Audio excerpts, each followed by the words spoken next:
All right, we are nearing the end of practice here for the 2 p.m. squad. 3 o'clock for those of you watching off the East Coast of this PBA LBC National Championships. I'm $2 Phil Brylow bringing you through the round again today. We'll have Norm Duke back in the booth momentarily, as Norm's talking to some of the players after the opening ceremonies has been completed. We'll get Norm in here for a little while. So if you do have questions for Norm Duke, we can get you some answers, most likely. Just throw that in the chat. Rocking out with DJ Quaddy in the booth next to us today.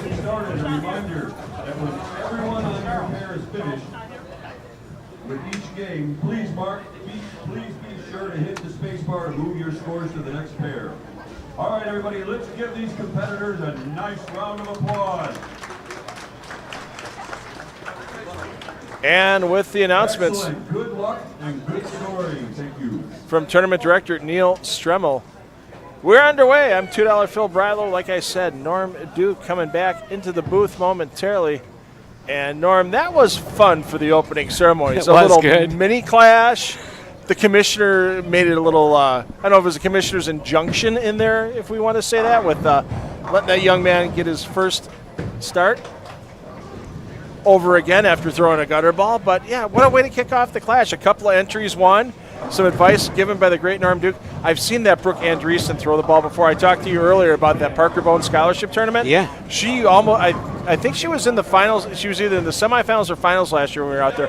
Boy, does that young lady throw it nice. I'm telling you. She does. She told me she was so nervous that she could barely pick her ball up.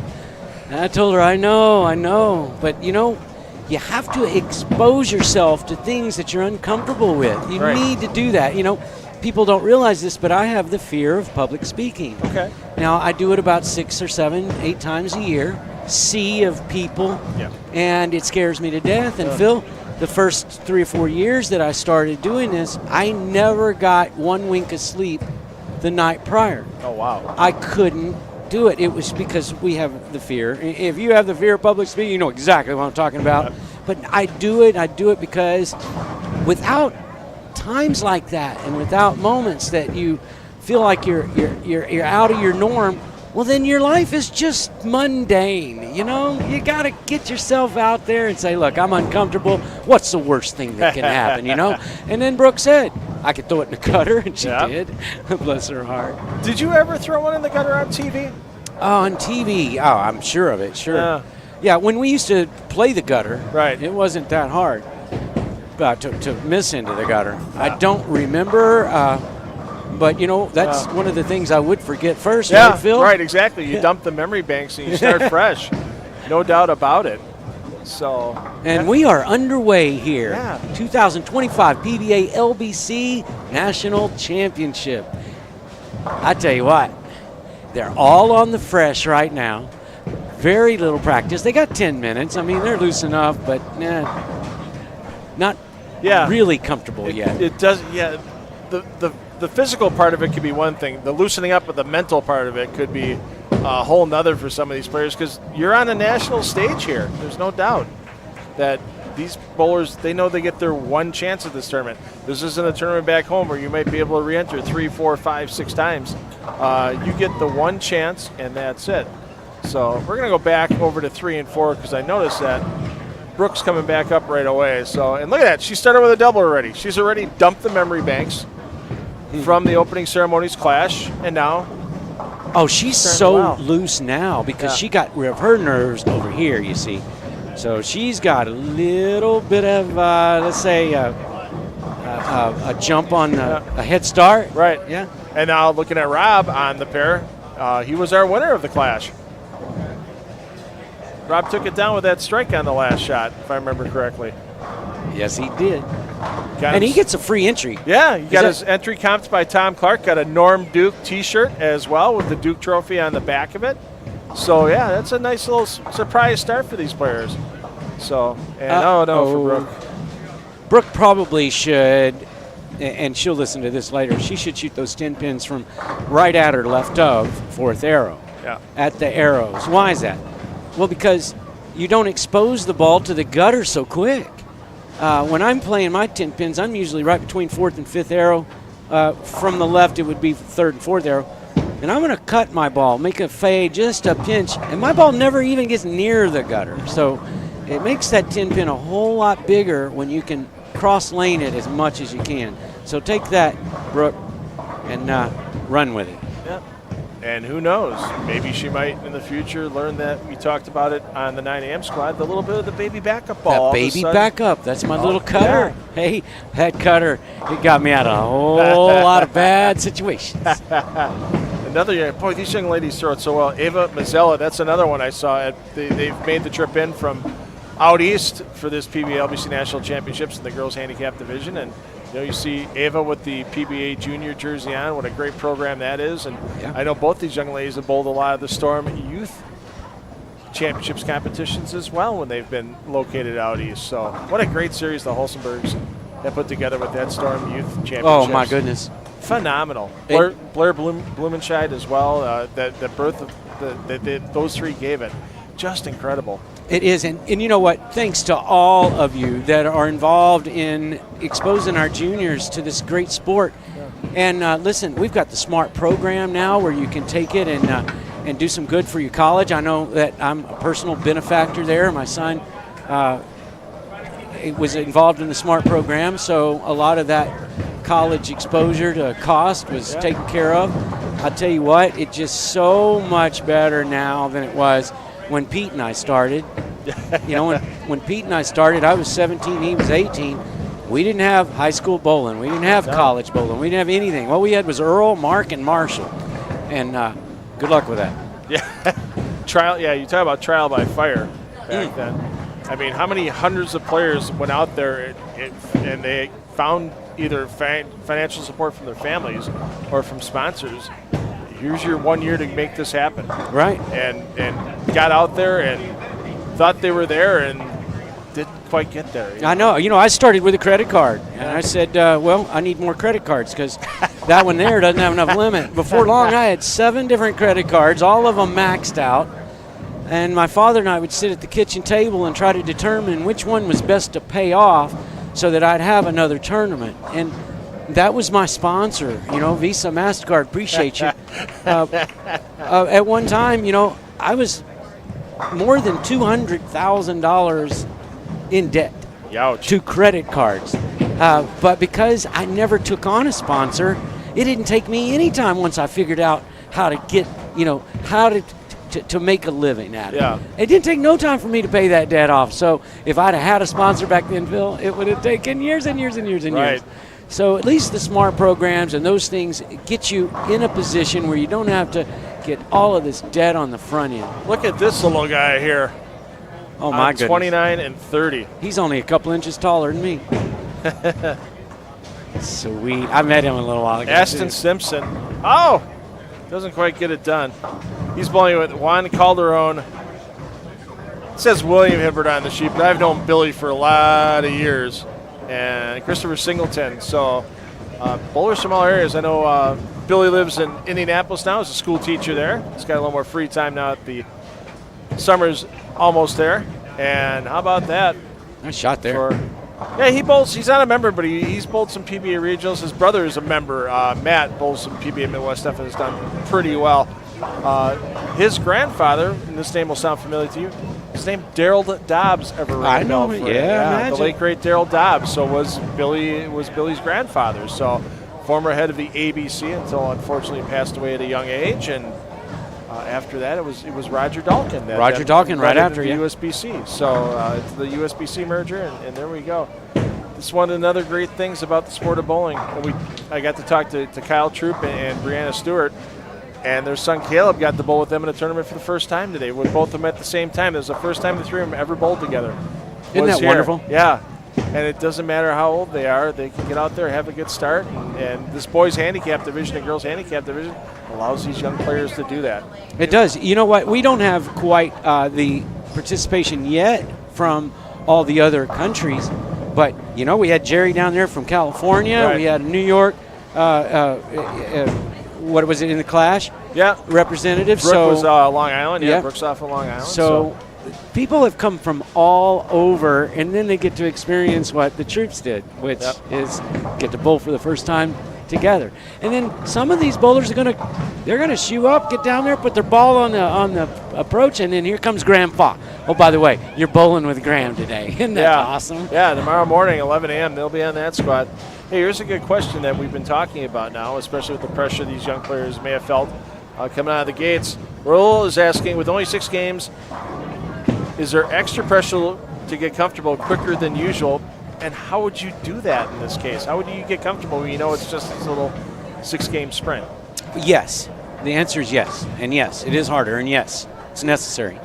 And but listen, try your very best to bring it to you, okay? And what I mean is don't take yourself to the pressure.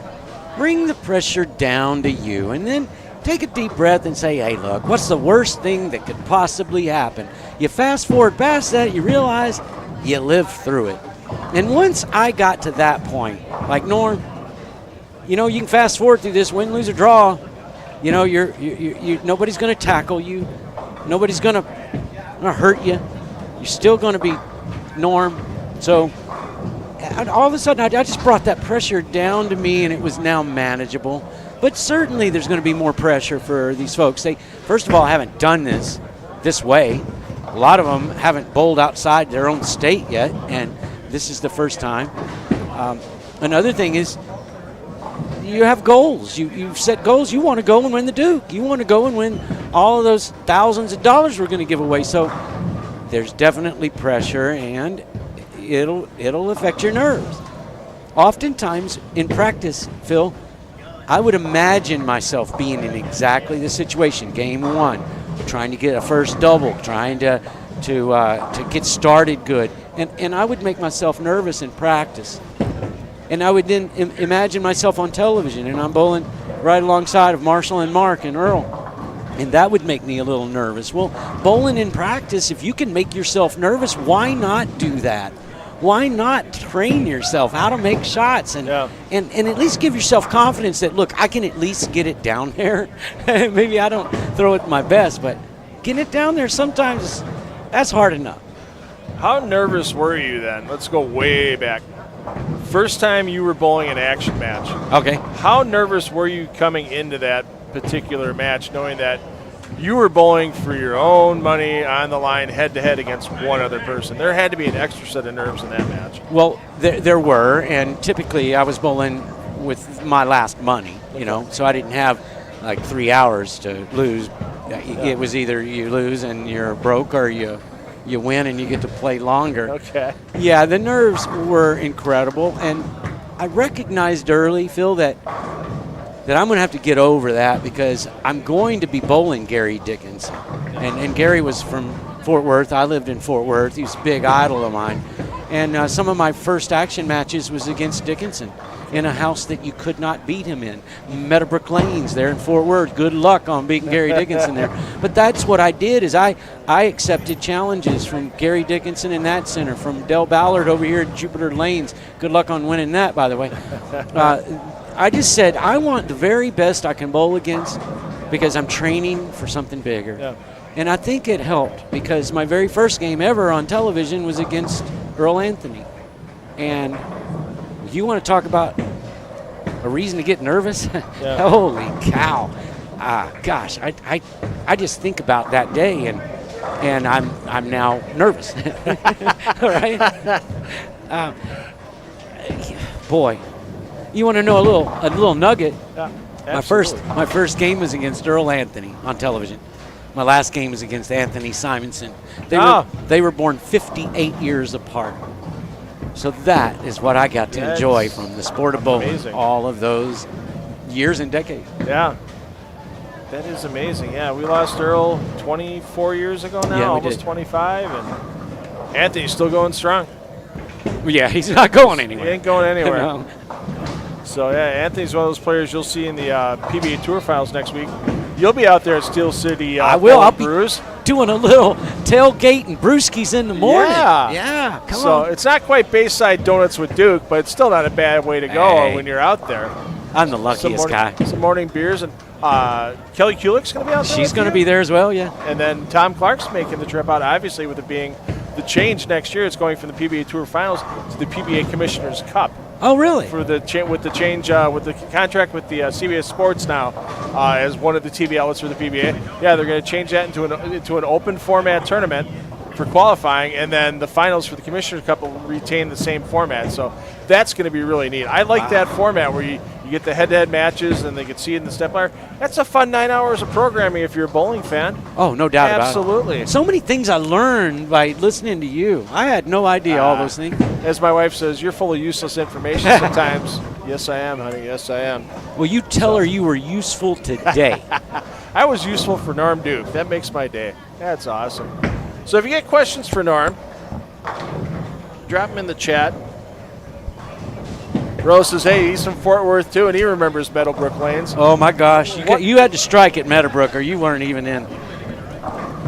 And Gary Dickinson was most of the time when I remember him on TV, there wasn't much hook on that bowling ball for Gary. It was very direct lines that Gary used to play. So you kind of had to play his game to keep up with him there? Well, no, back when I was 15. I think I started bowling Gary at 15. Okay.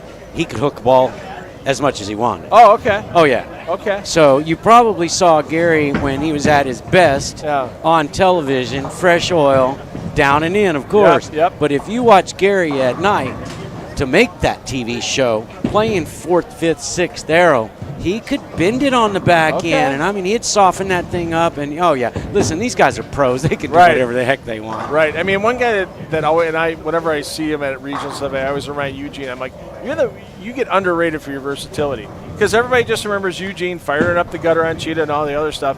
And you watch him at some of these PBA regionals or PBA 50 regionals he's been at, and he can get in and loft it a little bit over that left gutter if he has to. Not only that, and fluff it and just.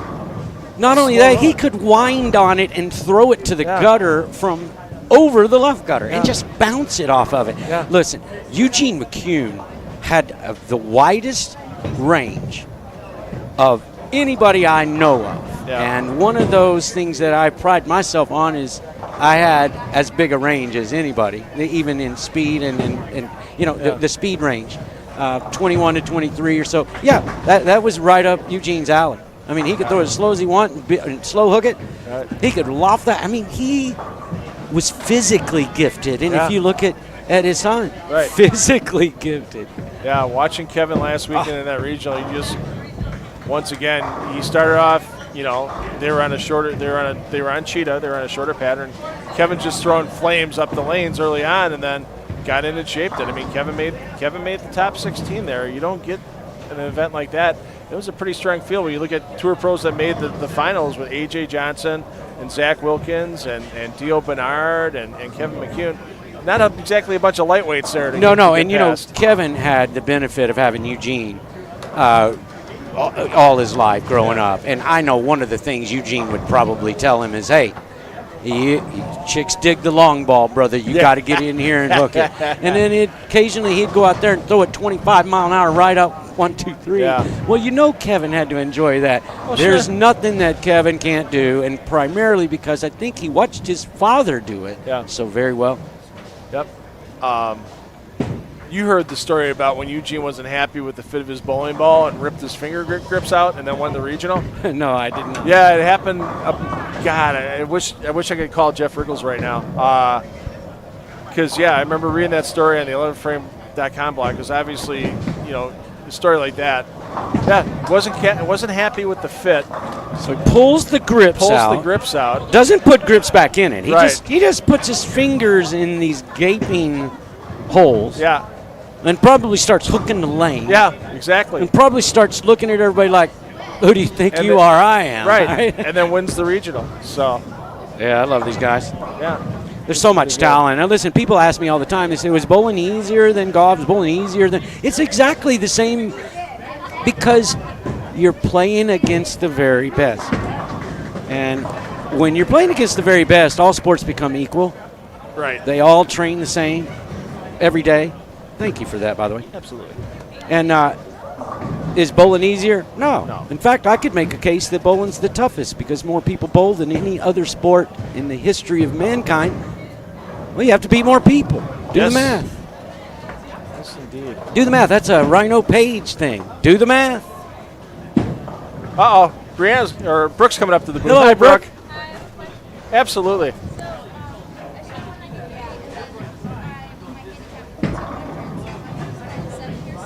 Yep, for your scratch score, put your minus there. Yep. And then you'll put 0 there. Yep. Perfect. Yeah, Absolutely. we're giving instructions to the competitors here. Right. Hey, they got to fill out the score sheet just like a PBA Tour event. She's asking me, where do I put the handicap? Well, I haven't received a handicap in my entire life. I don't know what to do with that. It's not a golf scorecard, sir. I can't help you. Yeah. Where you got to take those 10 strokes on your round, where you get those 10. Let's see. A couple of people asking, favorite bowler of all time? My favorite? Your favorite of all time? Wow. I got to meet them all, by the way. All of them. Yeah. Man, of all time favorite, there's probably 50 that I just love to death. Right. Marshall Kent, way up there. Kyle, way up there. Brad and Kyle, I love Brad. Brad Miller and Kyle Sherman. I love them. By the way, we rented a house together for about 5 years right before I retired. Okay. And so I got to wake up every day with them and just, I was getting up there and they're pretty young. Yeah. And we were all the same age in the house. It was crazy that good.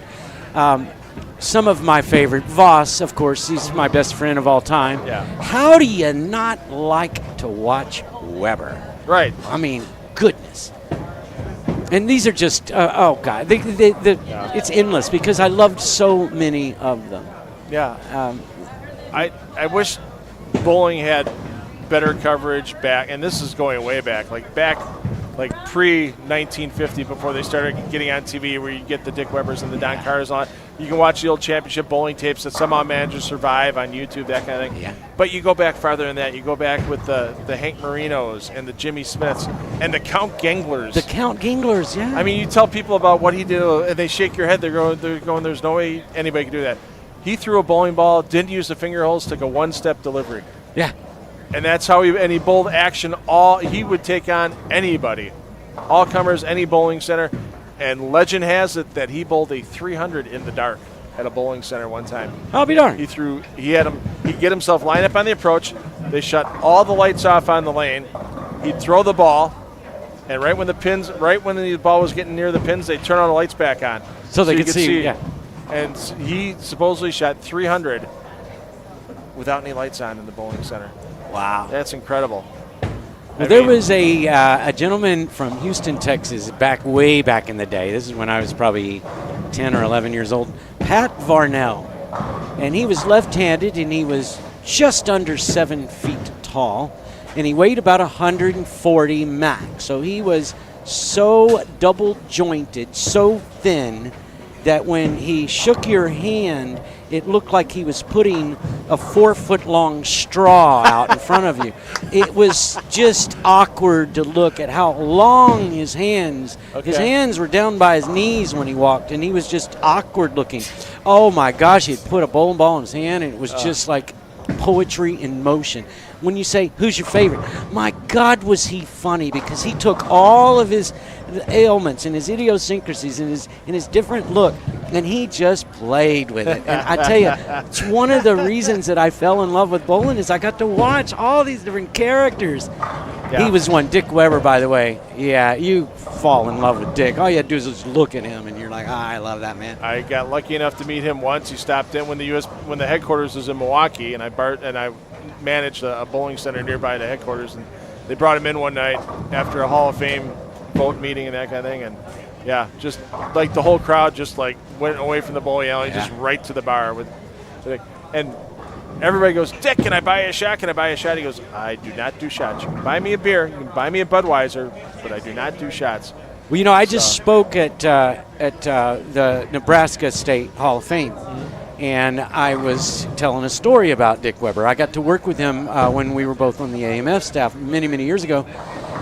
And at one point, there are six of us on stage, and we're doing a Q&A in front of a sea of women and children. It was the International Family Twosome event. Okay. And we were in Dallas.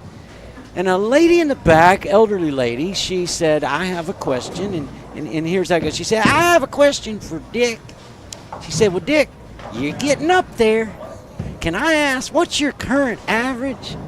And Dick says to her, yeah, ma'am, I am getting up there. My average? I do pretty good. I'd say a couple times a week. that was Dick Weber, and I'll tell you, Brian Voss is on stage with us too, and he's like giving him a hand. Nice going, Dick. Nice. Oh, that's beautiful. Well, you got some lanes moving here, so let's see if we got a couple more questions in the chat. Oh, how many 7-10 splits have you made in your lifetime? 2. Lifetime. 2. Same lane.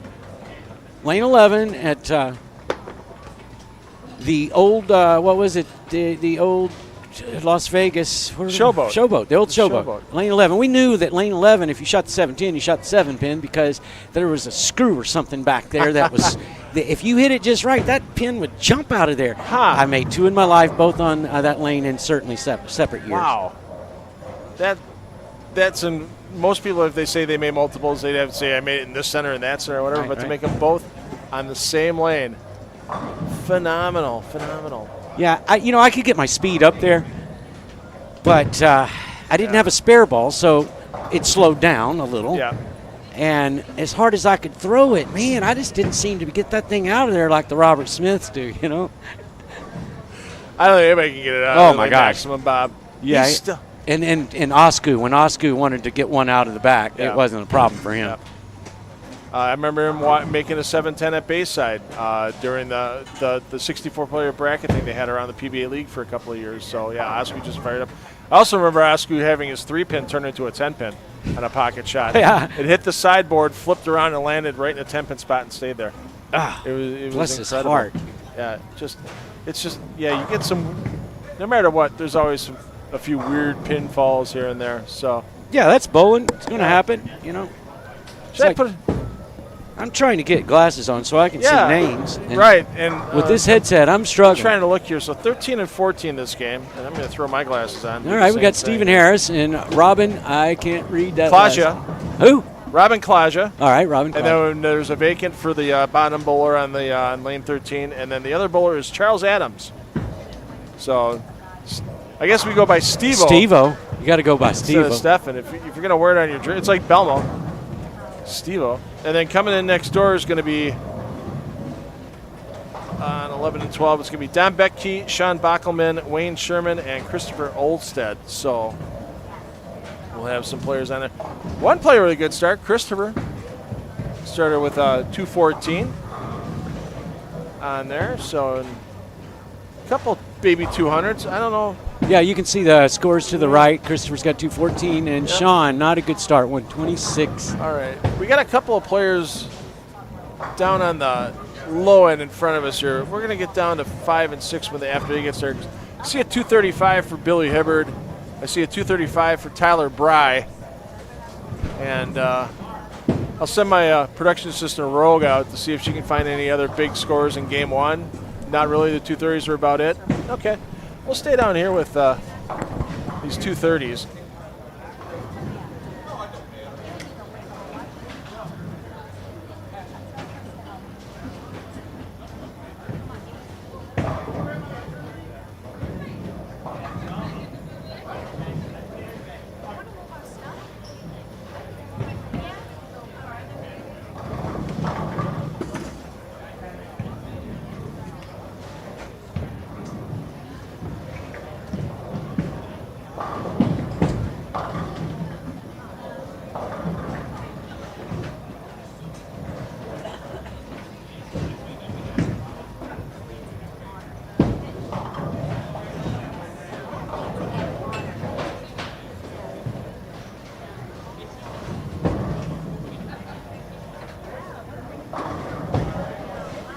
All right, so let's get down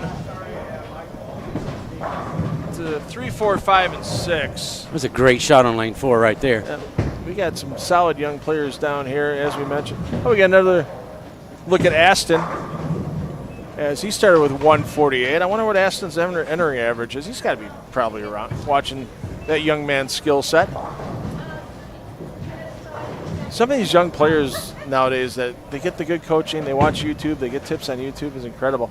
Remember a few years back, we used to have TV for a tournament in Sheboygan, Wisconsin, and there was a young man that was bowling the Pro-Am on a Friday night, and it was just a super fun thing. He was 4 years old, and he already knew how to throw. He was two-handed. He already knew how to throw a backup ball at a 310 to pick it up at 4. At 4 years old. It was, and he's one of the best youth bowlers. Kyler Zeman is the young man's name, and I think he's either just graduating high school or he's close. And yeah, you just watch how these young players nowadays just like, oh, all right, I got to adapt. It's not about, oh, the lanes are terrible, but it's like, okay, I got to adapt. Let me do this. So, and that's a great attitude to have to getting out of the lanes. It's not the lane's fault. It's not the lane conditioning's fault. You just got to adjust to what's out there. Right, and when you have environments that change, like bowling has in the last 4 decades, right? If you have a preconceived notion of how you're going to go about it, well, you're going to have to change that. And one of the things that made Pete Weber and Walter Ray and I so the longevity there, Parker as well, is because we had such an open mind. We were not afraid to change in a heartbeat. And people think that Walter Ray Williams just plays 5 every time he goes out and bowls. They have no idea. Right. All right. My man used to throw it over the left gutter on A squad on the fresh. I know he led Las Vegas one year, same bowling center. Yeah. You mentioned it. Showboat. Yep. And he led by 400 or 500 pins, throwing it over the left gutter game 1. And I'm telling you, there's no way you learn to do that unless you have an open mind and you say, look, I'm going to do whatever is required.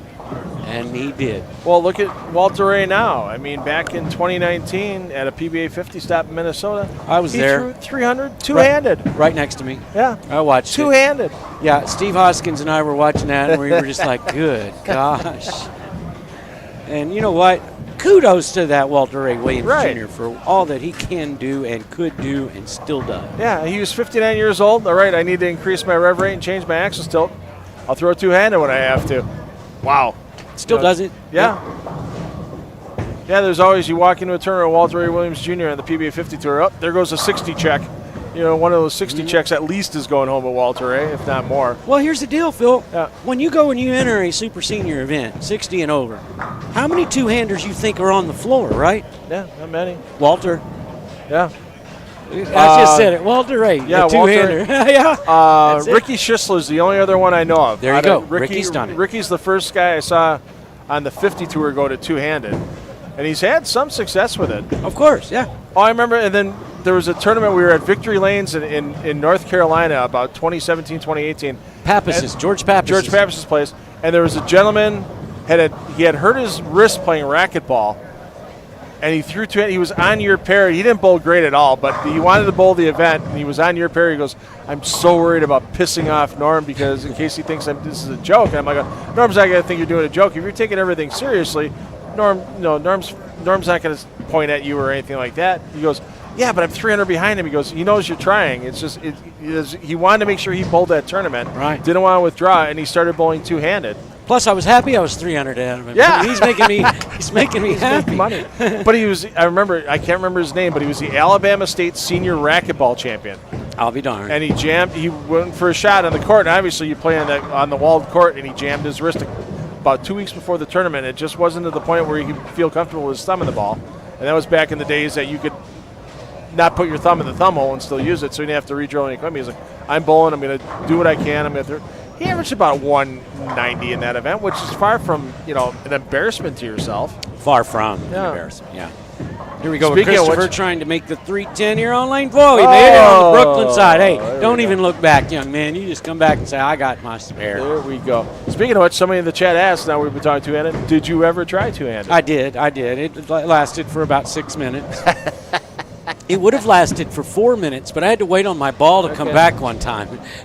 That cost me. Listen, I can throw it with two hands, no doubt. My big thing was I knew it was going to take excess training for me to get ball speed. Okay. And without ball speed, what are we doing? I can throw it as slow as I want with one hand. Right. I needed ball speed with that rev rate, and so I determined that it was going to take longer than I had. I was already looking at when the end would come, Phil, and I said, no, I'm not going to train for 2-3 years and then retire Right. with no success rate. Yeah. And I'm glad I did that because the last hurrah in Portland. well, yeah. My last shot was for a major on the kid tour with one hand. If I was changing to two hands, would I have been there? No. Yeah. So I'm glad I did what I did. But yes, I tried.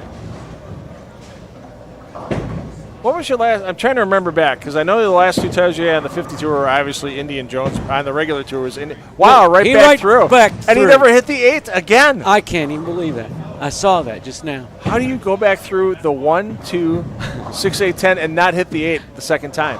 Oh, he didn't hit it the first time either, That's but he had incredible. deflection off the 5. So Wow. yeah. So your last two titles on the regular tour were Indian Jonesboro.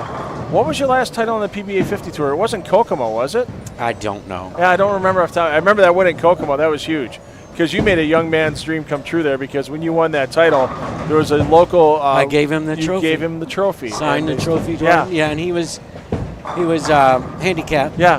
I believe he And had cerebral palsy, huge bowling fan, and I know people around. I get to see Dave Small on occasion here and there, a great proprietor that hosted that event and loves the PBA 50 tour and the regular tour. Yeah, and he still talks about that guy. The kid still talks about it to this day. Yeah, So that's it's great too. Yeah. I got to bowl with the kid in the Pro-Am, and so I did remember him, and he was in tears after I'd won, and I said, this trophy belongs with him. It just does. So I signed it for him, and yeah, that's one of the good days. All right, Norm. I'm going to tag in my production assistant, Rogue. She's right here. She's got a couple of questions she wants to ask you. She can read a couple out of the chat too, but when I said she could be here today helping out and get the hang with Norm Duke, you'd see the smile on her face now. She just started bowling 6 years ago. Just started 6 years ago. Well, yeah, in high school, but what do you average over 200 now? 215 on house. Nice. Went and bowled nationals this year. Had a pretty good nationals. 714 Well, for singles. very So, nice. yeah, so 714. and she's really learning the media end of things. And so one of the part with the media end of things is obviously being able to have a conversation on the microphone. She's very well versed. She's very well spoken. I think I'm going to hand her the headset here for a couple of minutes. So she's going to come in with me. She's going to come in with you and have a Oh, little I chat love with that. I love that. you. All right, Rogue, here you go. It's your time. And her to name is shine. Rogue, by the Rogue. way. Ask her when she gets Like- to the ask her her middle name. What too, I to go have with it. is a rogue commentator coming Yes, you in do. right now. There's a rogue commentator coming in. So I'm going to put my microphone down here. Yeah, just bringing her back in when she's hot. Well, she's hot is all I'm saying. You don't get to see what I see, but glad to have Rogue here. Well, Hello. welcome. Hello. So everyone say hello to Rogue. You can say hello in the chat. If you've got a question, do it in the chat. Rogue will read it off to us, and maybe she'll just answer it. Nice shot here. So, Mr. 300 said, heard a rumor that Norm Duke lost to a 14-year-old kid in an exhibition match in 1994 at a place called Little Lanes. I'm pretty sure of it. I mean, if it's Little Lanes, I was invited. So, but yeah, you know, some of the great things about, you know, being a pro is that you lose to a lot of very young people that remember that. And so years and years later, some of them now, you know, don't even have hair and they have gray beards and all that, and they tell me, I got to bowl against you at Quaker State and such, and I kicked your fanny. And that it just warms my heart, right? I feel like some people like keep little notebooks because it's like, how do you remember some of this stuff? I feel like people just keep notebooks of these just so they can remember these, which, I mean, I don't blame them. I have my own little notebooks for bowling and everything, but I have people all the time that come up to me from when I bowled youth league, and they're like, oh, do you remember me? Like, I bowled you in this and that. And I'm like, yeah, I'm better with pictures, better with faces. I don't know about you, but that's how I am. Well, you know, the hard thing is when you bowl with, let's say, a 12-year-old, and then you see that person 5 years later where they're 17, they've changed so much that there's no way that you could possibly recognize them. Yeah. And then you get to my age where you need glasses to see anything, and I can't recognize my wife anymore. So it's difficult to recognize everyone, but if you give them a chance to just tell you where you met, what you were doing, so many times you go, I remember that very well, and you did this. And one of the things that Dick Weber taught me was that if you just hear them, then they'll remind you of something that you remember, and then when you say, oh, that purple dress, or that chamois that you had, or whatever it was that you remember, oh my gosh, that just, it translates to them that, yes, you were there that day, and yes, you do remember. And you know, our fans love that. I love it as a fan of golf and a fan of football when people say, yeah, I remember that. It's always the little things that jog your memory. Yeah. And the big things that jar your memory. Yep. Yeah, so many things you do that you just want to forget about, right? So here we have a 4-bagger. And a foul, And it a looks foul we're looking at. Now, we're looking at a 10-pin down there. It's registered a foul, so we have to believe that until further notice.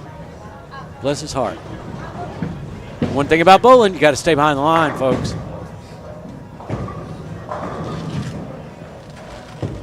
So, Rogue, people ask me all the time, say, how do you know where to start on the approach, front to back?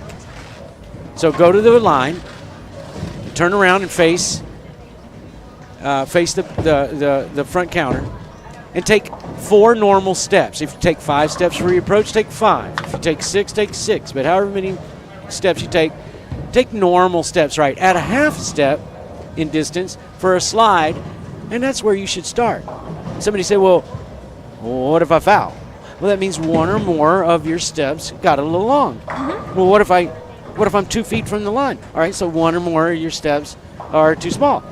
But that gives you something to work on. Now, you got to take normal steps. You can't baby step it on the way back, and you can't take these normal steps, because we want at least to start our approach normal. You know, if you want to Fred Flintstone and tiny step it later on, and you're all right, do that. But first thing you want to do is normal steps, add a half step for a slide, and that's where you want to start.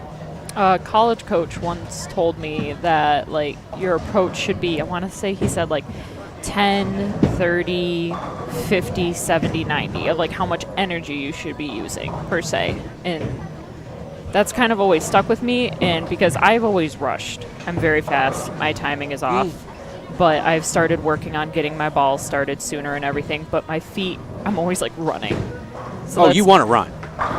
I've always told don't run. Rogue, if you're not running, no. You listen, folks.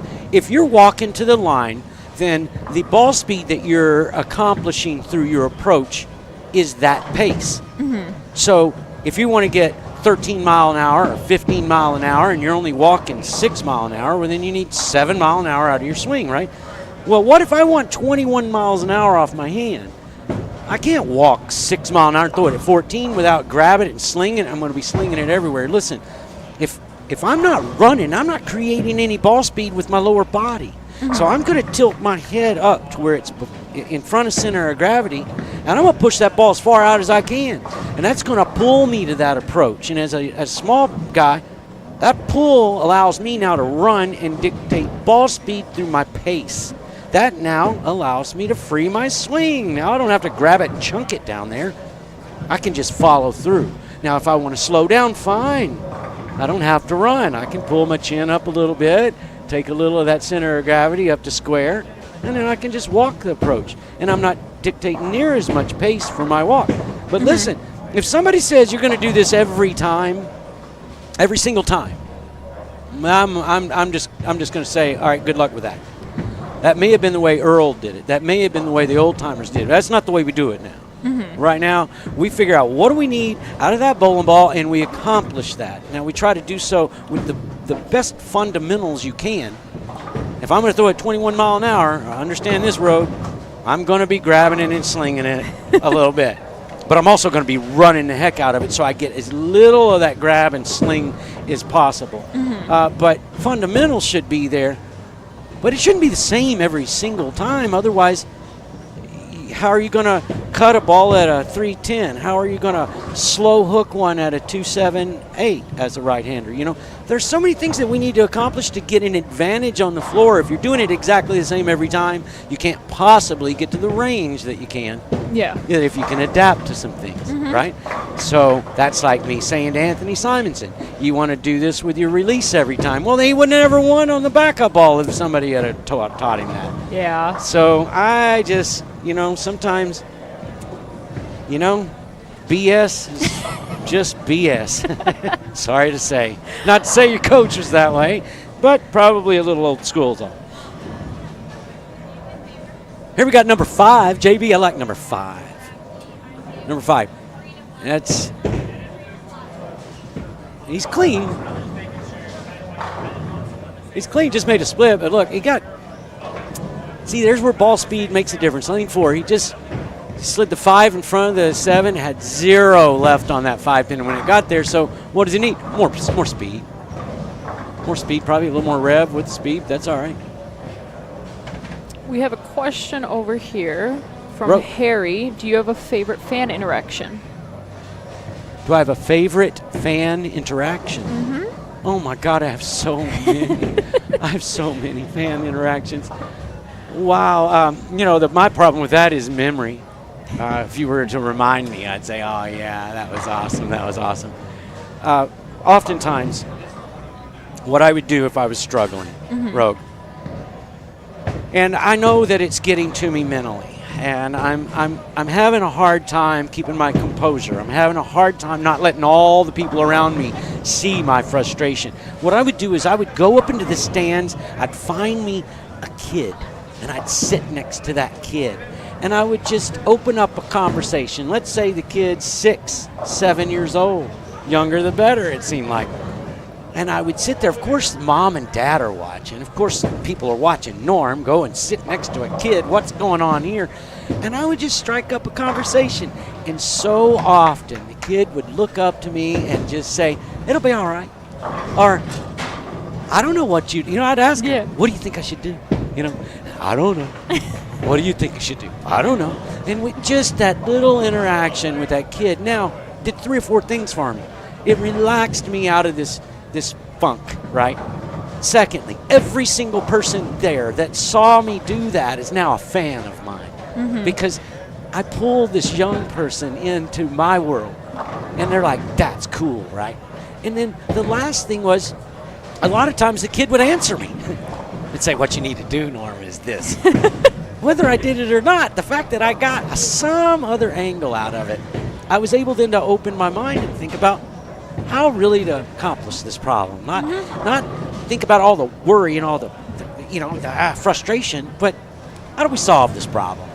Okay, now we're working to solve a problem. That's a lot better than working to just complain about one, right?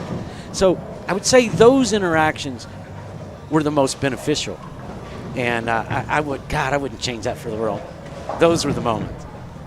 I can definitely see that. I always, for me, the biggest thing when I first got into bowling was my mental game. And I was always told, and it still stands, bowling's 90% mental, 10% physical. And it was always, the best thing for me was simple it down. Try to look at it from a child's perspective. And then when I started helping out with the youth leagues more, and I just saw how happy bowling made children, it's like, this is why we do this. Like, it's fun no matter what happens. Even the pocket 710, the pocket 8-pin, it's still fun at the end of the day. We still come back for this. We do.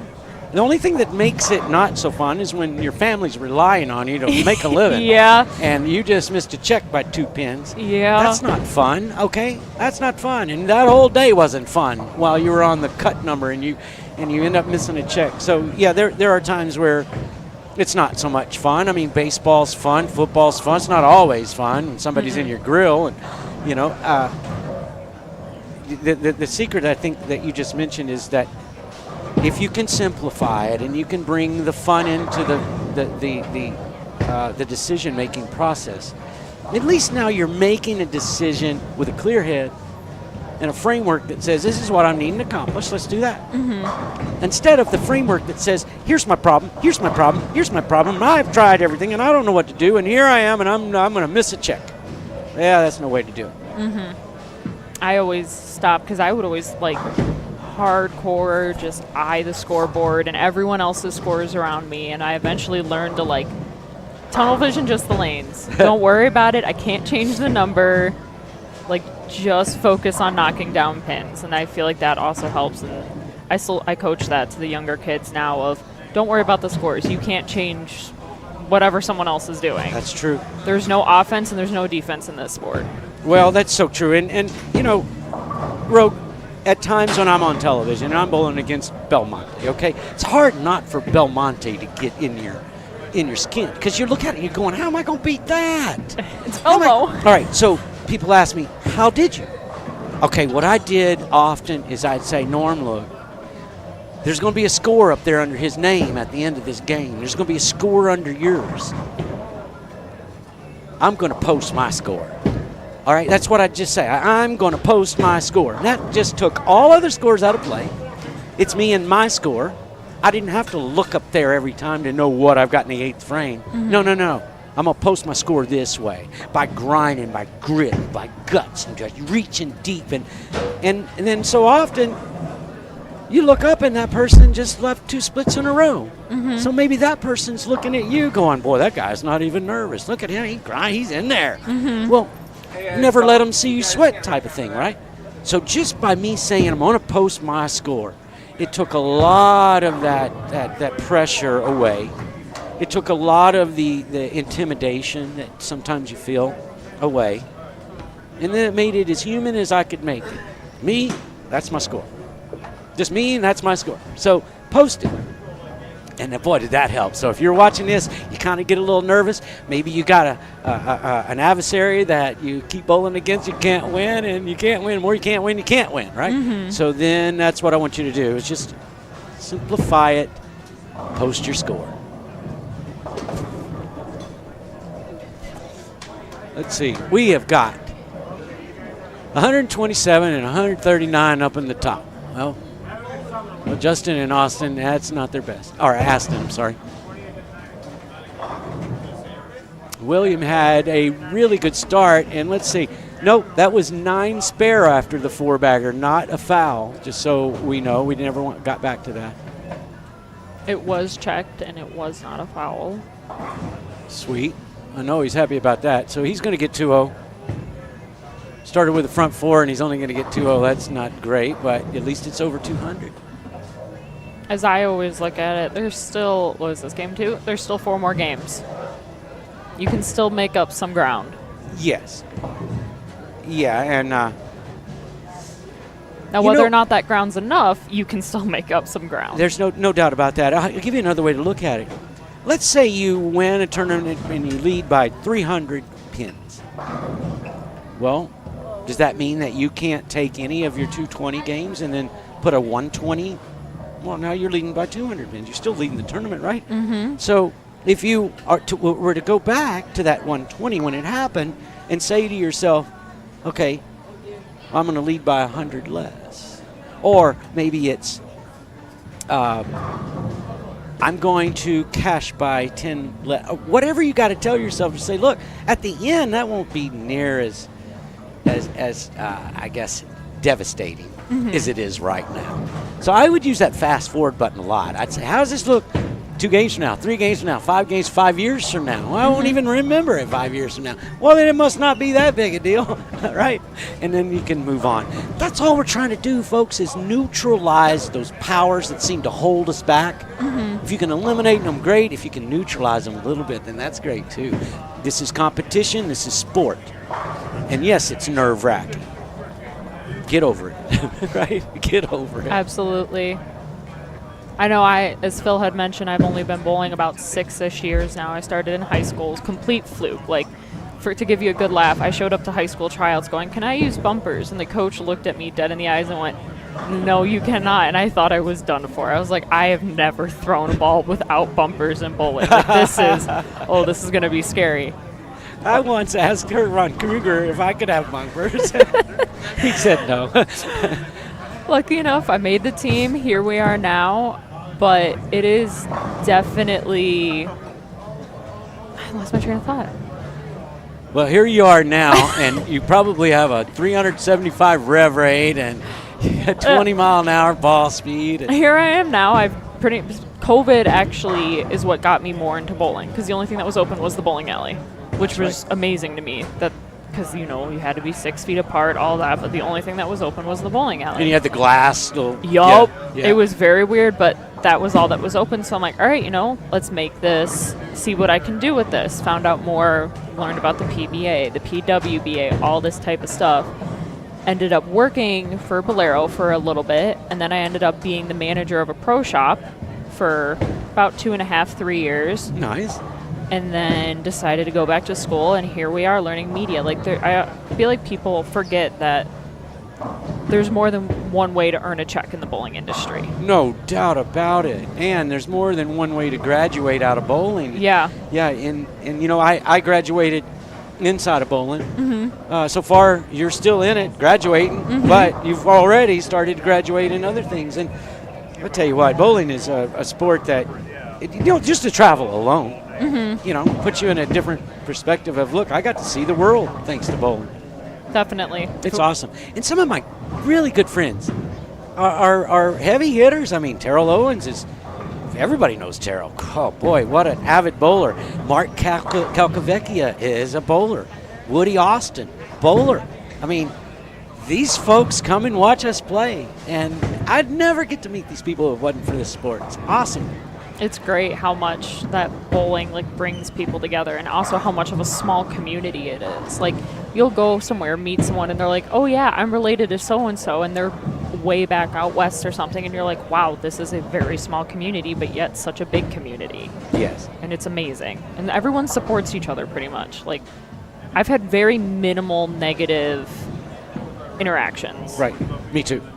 Mainly if it was bad breaks on the lanes. Yeah, exactly. Yeah. Well, when you do it for 41 years, there are definitely those times and things that you've done or experienced that you wish you could change. You could wish you could go back and do over. You can't. So you learn from them, you move on. Sometimes it's your behavior, sometimes it's your attitude, sometimes it's something that you did that you're just not proud of. But look, that's how we grow. And without bowling and those instances, my growth would have taken longer. And so I appreciate now some of those things that I go, boy, I remember doing that. Oh my gosh, I wish I could take that back. But then I never did it again. So I did learn. So how are you going to remove that from me? And how am I going to be a better person if you remove it? So I'm not saying embrace all those times that you acted like a fool or you did something that you're not proud of. But I'll tell you what, if you always do it and look at it in one or two ways, I did it 2 ways. I said, everything you do, I want you to remind yourself your mom's watching, even if she wasn't. Your mom's watching. Or Jesus is watching. And both work. Everything I do, I just want to know, am I doing okay if my mom's watching? And if I can say, hey, we're good, we're good. And that's part of my growth. You know, when you go on tour at 17, there's a lot of things you do you're not proud of, okay? Now, I see on the pair that we're watching right now, there is a little kid, a two-hander. I want to say Aston. Yep, he's about to be up on, is that lane 8? If you got to have, because you said earlier you would sit down with little kids. Yeah. If you had the chance to talk to him today, what kind of advice would you give him? Well, I didn't give him advice today, but I did get to see him and talk to him a little bit. You know, I don't know that advice for him. Nice shot, Aston. That was a good I'd say, carry. Aston, you need to work on your post-shot routine, right? You need to run it out, smack it off. Yeah. Now, I don't know how to Aston to walk 10 lanes to the right and run it out in the second game, but hey, you know, that was a good shot there. Let him know. Aston cut strike, spear strike too. That's awesome. Definitely a good start to this third game. So Christopher here throwing it. He's got no thumbing, but no thumb delivery, so he's got some rev rate. The problem that he's having is he's following an Aston. And so he's like, go away, kid, you're bothering me. Here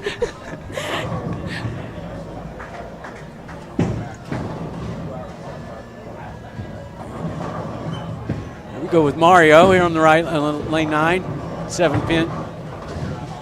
He'll make that spare and move on. That was an interesting carry on lane 7. Now here's an interesting question. Oh, Everyone always has a favorite type of carry for a strike. What would you say your favorite type of carry? Mixer, flush? 5 into the 4-7. Oh yeah, because what that did is it made very obvious that what I'm doing is right. Mm-hmm. You know, if you're flush and you get a strike, you can get flush and get a strike a million different ways. Mm-hmm. It really doesn't. The pinfall doesn't tell you anything. But 5 into the 4-7. That told me all I needed to know. It's kind of like when you 6 into the 10 off the wall there. We call it the roll the 10. Oh, I knew as soon as I start rolling 10s. Now we're in business because I'm getting that ball to roll right in there like it's supposed to. No ringing 10s, but roll the 10s. Mm-hmm. But 5 into 4-7, I knew immediately. Now we got it. Hey, yeah, now we're in. Good question there. Here's Elliott on lane 9. I absolutely hate that spare. The 310 is the bane of my existence. Yeah, it is. Now, if you see, he threw that. We don't have slow motion replay, but what happened there is if you look at the face of your elbow, okay, the part of your elbow that is facing the pins, I want you to keep that at your target at all times. As soon as you collapse that and you face that part of your arm to the left as a right-hander or to the right as a left-hander, now you've taken your whole arm, your whole mechanism on the side of the ball. Now the only way to lift through the center of the ball is to miss left, i.e. left the 310. So if he says to himself, I want this part of the face of my elbow or the bend at my target at all time, I can move my hand any way you want. I wish you could see this on camera. I can turn it any way I want. So I can get any kind of motion I want out of my bowling ball and never move that. As soon as I collapse the face of that elbow to the left, I am done. And that was his problem there. So if he watches this later on, maybe he'll get a very nice shot right there. He's not happy about it yet because he just got back-to-back opens, but You have a least favorite spare. yeah.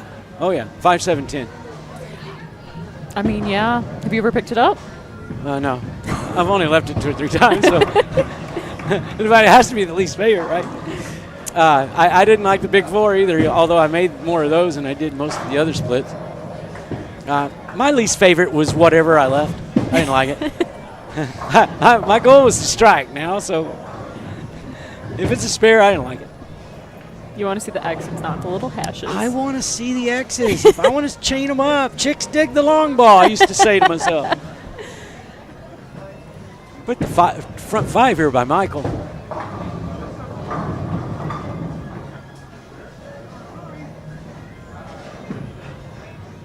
All right, that's a good shot at the spare here on the 10-pin, lane 8.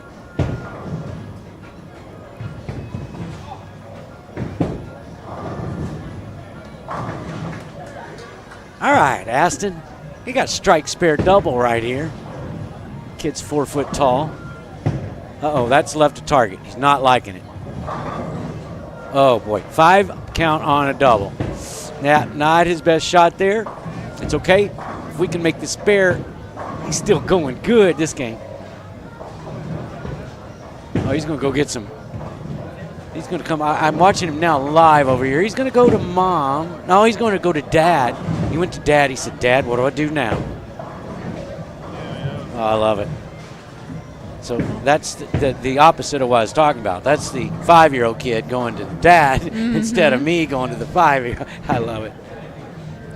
Looks like Michael left a 7 split that looks like the 4-6-7. Yeah. Yeah, he was running it out before, too.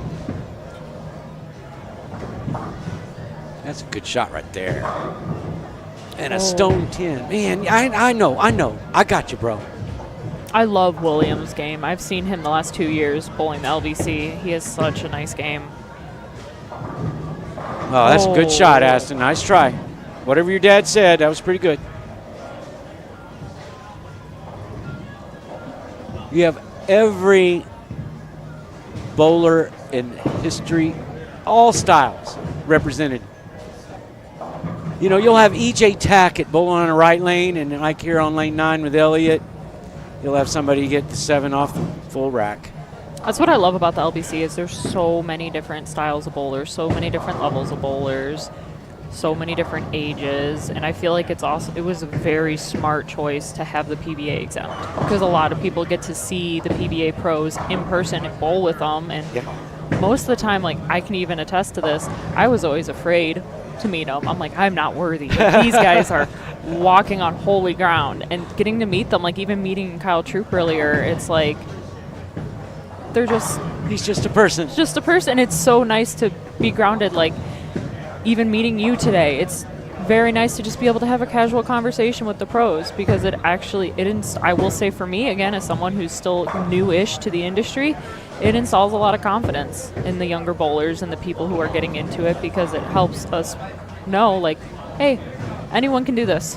Right. And, you know, we're not above or below anybody.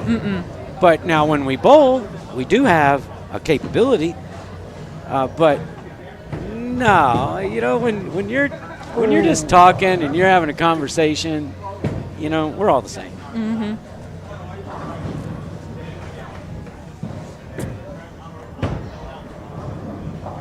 All right, he's got 3 out of 4 opens, the last 4. No, we were hoping that he can make a turnaround there. I got more splits in front of us than I can shake a stick at here. Ooh, a good attempt by Aston at the Greek Church. Well, at least he didn't lose all the count on the first shot. All right, that first 5, and then, you know, he left the 4-17, 4-6-7. And then I just watched that. That was the 2-8. He's a left-hander, but he throws a backup ball. And that one did not look like it was even close compared to the front 5. Sorry about that, but call it like it is, Michael. He'll regroup. That was a nice shot there on lane 7. Yeah, that was William. He just made an adjustment. William just said to himself, I need to go harder and straighter. Even though he's no thumb delivery, I could tell he moved a little bit to the right. He firmed up on his speed. He kept it on line, and that was the way to go. Much like Elliott did right there on lane 10. He moved to the right. Got that 10 pin out that time. Yeah, good shot there.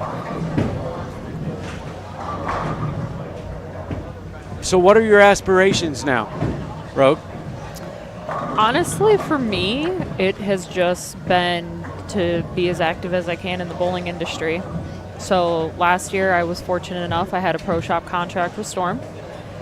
This year I signed as an amateur player with them because I went back to school, and I still cry about it because it's a dream that I was able to sign with Storm. My first 2 bowling balls, I think, were a Hustle Pow and a Crux Prime. They've been with me since the beginning, and I just want to be able to keep bowling, keep helping grow the sport. Honestly, for me, anyone you ask, I'll say, as long as I can be in a bowling alley helping in some way, I don't care if I'm throwing a ball or not. Would I love to be out there throwing a ball? Yes. It drives me crazy not throwing a ball, but at the same time, being able to sit back here, record this all for people, work on it, even when I used to drill bowling balls, it made me happy. Just being in the industry makes me happy, and as long as I can keep doing it, I'm good. Well, good for you. Doggone it, good for you.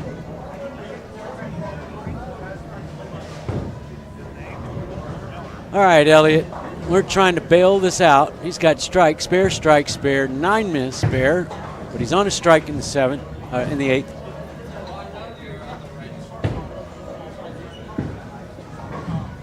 The hardest shot to throw is the second one in the double.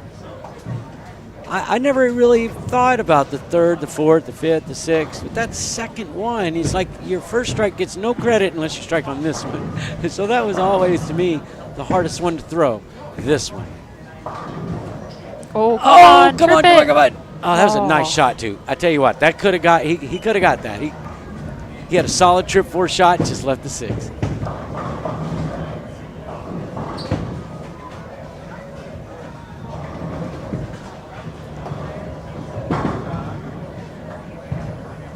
All right, make your spare. Move on.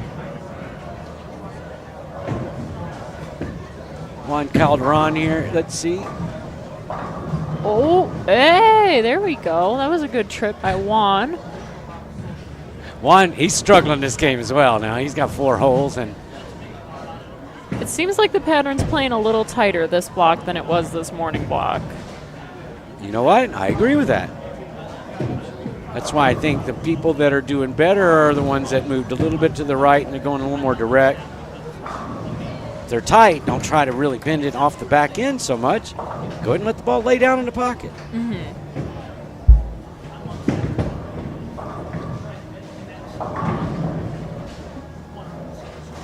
All right, Aston, let's get back on this. He's working off a strike. Oh, what's happening here? Looks like a good shot. Come on, ball. All right, 4-7. Yeah, that's a pretty good try at that.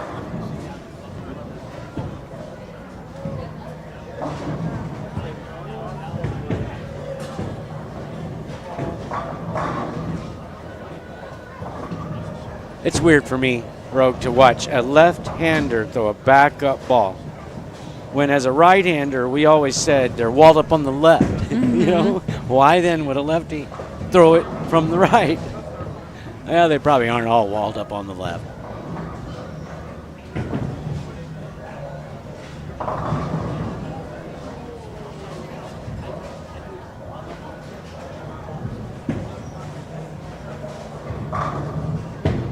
We have any more questions over there, Rogue? There was one question, but real quick. So on 3 through 10? 3 through 10, all the players over 400 right now are right here on lanes 3 through 10. What does that mean? So over 400 at the turn after game 2. 400 for 2. So all the people plus right now for this block. Oh, I see. If they're over 400, they're plus for the block. Mm-hmm. Okay. I thought you meant all the people in the building, they're over 400 are on this. And I thought, well, gosh, how did that happen? All right. I'm back.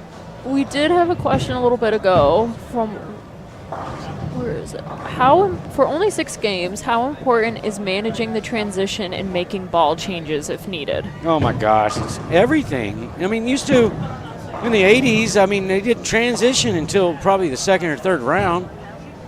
Now they transition after practice. So when you say they transition, let me just tell you this. They are never not transitioning. Mm-hmm. They transition from the practice on nowadays. So how important is it to stay up with it? It's everything. It's why, I mean, EJ throws it so great. It's unbelievable. What's his greatest asset? His ability to recognize what the heck to do with it. It's one thing to be able to throw a ball. I mean, we often say this. There's a lot of people out there who can really throw a ball really good. Yes, there is. But who's going to win? That's the people who know what to do in more circumstances than all the other people. And EJ, Belmo, Simo, Troop, they know what to do. Even before they do it, they know. They say, I can't wait to Mother May I can't wait until this. Wait a game and a half when I can do that. They know what's happening. They know what's coming. And that's why they're so good. Aston just threw it in the gutter. Sorry to say. Of course, he's over there now. Lane 6, you can't see him. Lane 7, I'm sorry.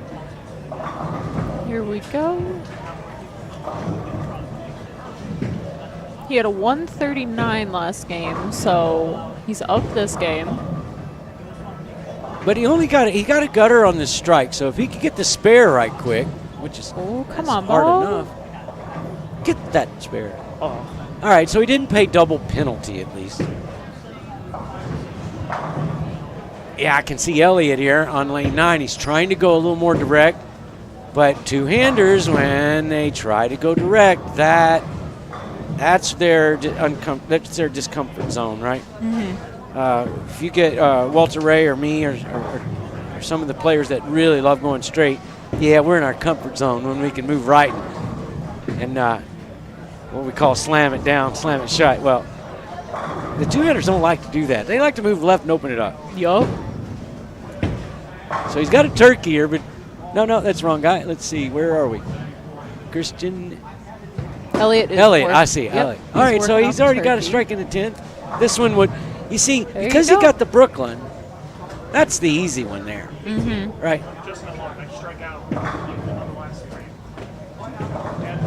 That was something I would always, because I helped out coach the local high schools a lot. Most of the guys nowadays are two-handers. Most new bowlers are two-handers. I would always tell them, listen, if you can learn how to play straight, you're going to be able to do a lot more than what most two-handers can. Correct. And you're going to go to some tournaments where straighter is greater. And if you can be able to play it, even though you're a two-hander, you're going to succeed. You're going to make it through. And the years I helped coach the one boys program by me, they made it through regionals because all of a sudden they put out a really tough shot at the regionals and they had to play straight and they were all two-handers. They came back, they're like, Rogue, if it wasn't for you teaching us how to play straight, thank you. I'm like, you have to be versatile. Well, Rogue, I'm going to end with this because I'm going to take a little break here. I got 2 or 3 things in front of me that I have to address. But listen, when I retired, I even said out loud a few times, I'm more winnable now than I was in the 90s. And the reason is because if there's something really good, right of 5, right of the first arrow, and you need to play them straight, well, who's left? There were only 4 or 5 people left that could do that, period. Walter's one of them. Well, if you only have to beat 4 or 5 people because the advantage is out there, I'm more winnable now than I was then. Because back in the day, when you had that, everybody in the field could do that. That was everybody's, chomes. Well, now that we have two-handers and most of them like to go with non-reactive because they can't pull their hand out of the ball, when there was something that was really nice on the gutter, I knew right then and there. I said, I'm supposed to win. In this environment, I'm supposed to win. Now, I didn't all the time, of course, but I felt like I was more winnable when I retired than I was in the 90s. So take that in. I will say for me, how I mentioned earlier, I shot 714 at women's nationals. Every adjustment I made kept moving right. For team and doubles, I kept moving left. I was shooting 500 after 500, 140 one game. And in singles, I was like, you know what, let's keep moving right.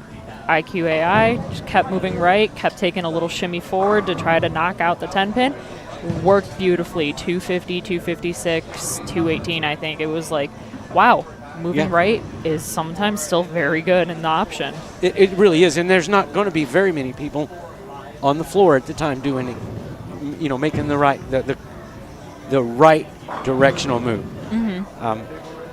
I agree. I couldn't agree more.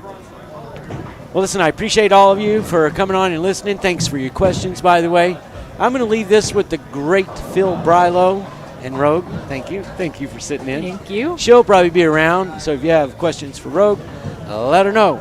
I am going to now go and address some folks that I've been putting off for a little while because of the extra frame. So long, and we will see you tomorrow. We'll be back shortly.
I hope everybody enjoyed hearing a new voice on the broadcast today with Rogue Foppy.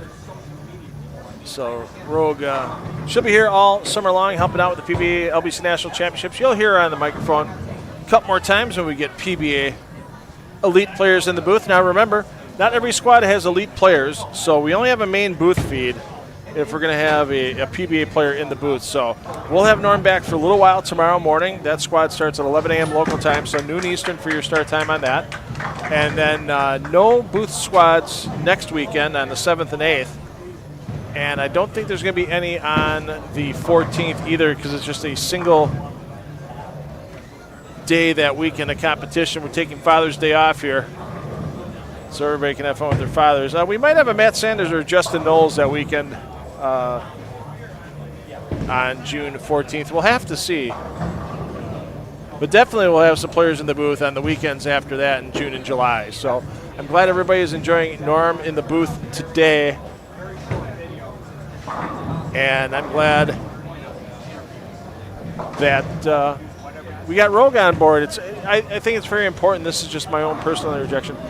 We need a bigger voice from the ladies in bowling. There's of course, there's the PWBA Tour, there's collegiate bowling, there's all kinds of opportunities for ladies to bowl, but I mean, if you think about it, other than Kelly Kulik doing color on the PWBA content telecasts, or Sydney Brummett as well, filling in on the sidelines, of course, Kimberly Pressler, even though she's not a bowler,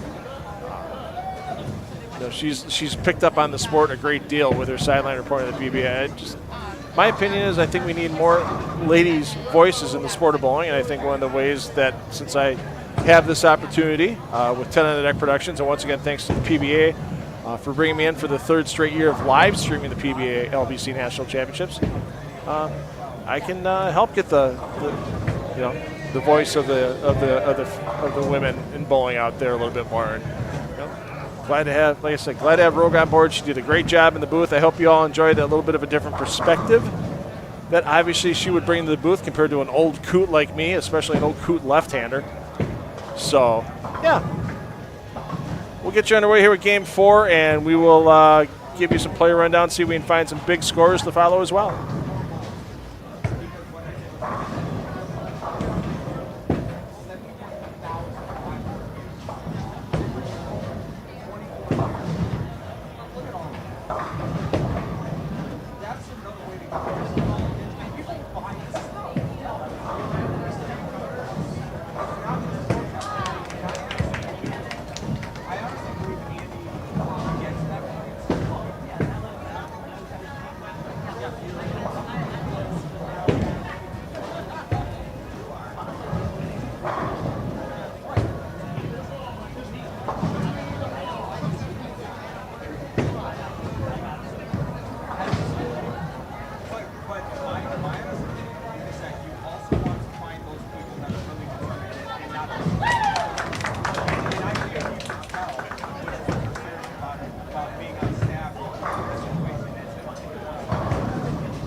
All right, now I'm just going to be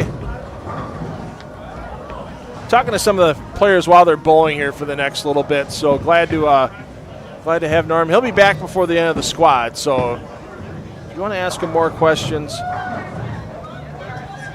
you can feel free to drop them in the chat section there. Thanks for the kind words to Rogue as well. And yeah, positivity.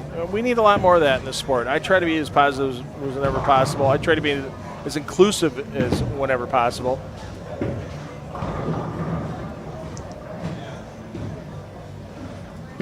And you just look at this squad today. You've got bowlers that are in the single digits in age.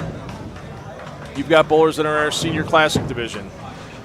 You know, basically every division represented except for the elite division, the PBA elite players. We had Kyle Troop bowl a little earlier this morning on the 9 a.m. squad. Finished at his 1,400 total for his 6 games of competition. So it's about a 233 average, and one would think on these conditions with the PBA LBC National Championships being a little softer than what Kyle sees on tour all the time, the scoring pace would be a little bit higher for him. Don't think 1,400 is going to take the overall elite division championship, especially with the number of pros that are coming up behind him. Well, let's give you a rundown of the pros we know will be here that are already signed up. There could be a couple additional. I talked to A.J. Johnson last Sunday after he won the PBA Celeste Walker Midwest Central Regional in Lockport, Illinois, about 45 minutes south of here. And he said he's bowling. He just hasn't been able to get a date yet. His young son, Brantley, you know, family first. Some things going on with the family, but he's going to book his date, and I'm sure they'll publish that on the PBA LBC Facebook page. If you look for it on Facebook, it's PBA League Bowler Certification. So there's no separate page for the League Bowler Certification and this LBC National Tournament. It's all on that same page. But they've listed a lot of the bowlers that are bowling already, like Graham Fa tomorrow on the 11 a.m. squad. And they'll update you if more PBA Elite bowlers, I should say when more PBA Elite bowlers sign up to get their chance at the Duke Trophy. They'll be added on the PBA LBC Facebook page. So Graham Fa tomorrow, Matt Sanders and Justin Knowles on June 14th at 2 p.m. And a big squad June 21st at 2 p.m. with A.J. Chapman, Zach Wilkins, and E.J. Tackett. Tim Foy Jr. comes in for Delaware for the Sunday, June 22nd squad at 11 a.m. Nate Perch is making a special appearance as that special squad that's geared towards PBA 50 players. On Friday, June 27th at 1 p.m., Nate snuck on that squad. I guess we're going to have to put a gray wig on him or something to bowl with those PBA 50 guys. Brandon Runk, Patrick Dombrowski, and Bailey Maverick all bowling on June 28th. Brandon Runk, it's 2 p.m. Dombrowski, Maverick, and Lavery Spar on the 7 p.m. squad. Then Sunday, June 29th, Andrew Anderson, Chris Prather. Those doubles partners, 2-time winners of the Roth-Holman doubles, bowling together at 11 a.m. on that Sunday, June 29th. Saturday, June 5th, Boog Kroll and Christian Ascona both on the 2 p.m. squad. Tom Smallwood putting away the fishing pole, coming into bowl July 6th, that Sunday at 11 a.m.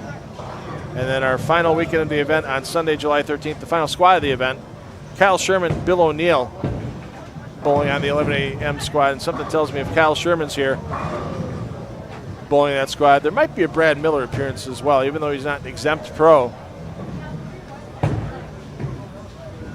Something tells me Brad might be tagging along for that one.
posted all over Facebook.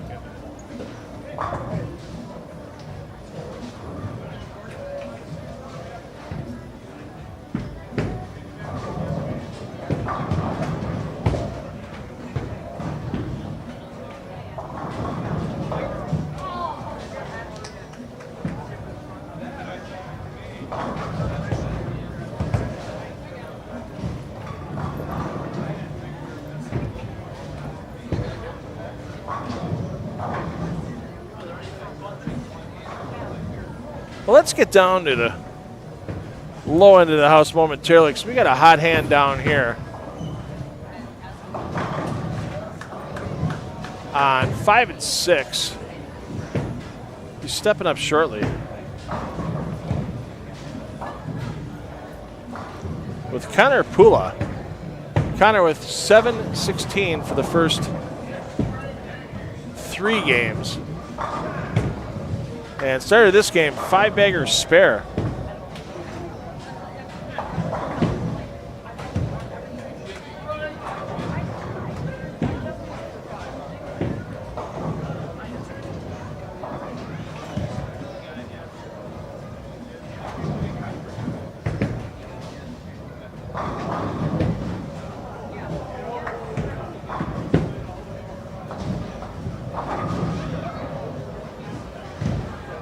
So the 10 pin there for Connor, looking at back-to-back spares, still a possible 268.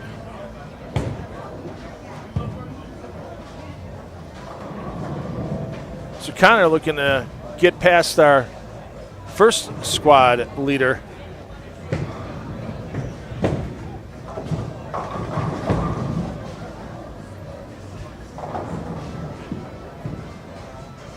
Who put up a 1,400 and change total.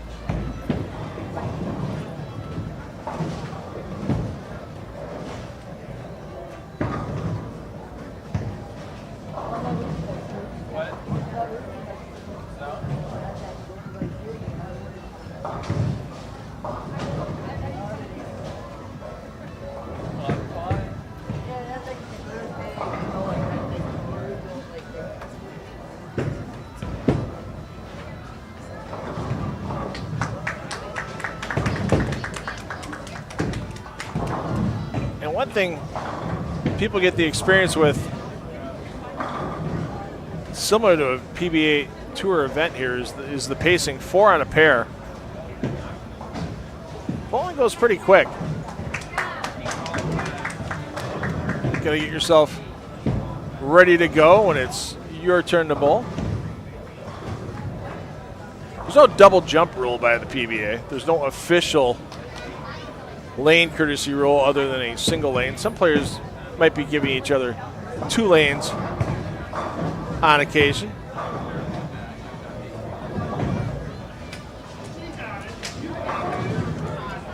But 1 lane is all that's required. So we'll stick with Connor for the rest of this game, see if he can pad on to that 7-16 total.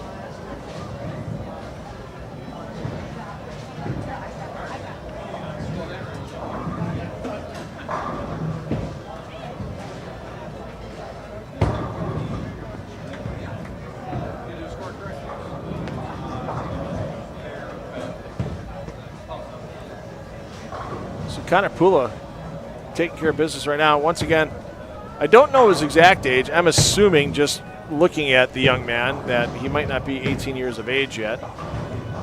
If he's not required to bowl in the boys handicap division. He can bump up and bowl in the Open Classic if they so choose. Same thing for young ladies. They can bowl in the girls handicap division or if they choose to take on a little bit stronger competition, they can do what Gianna Brandolino did last year and bump their way up to the women's classic division.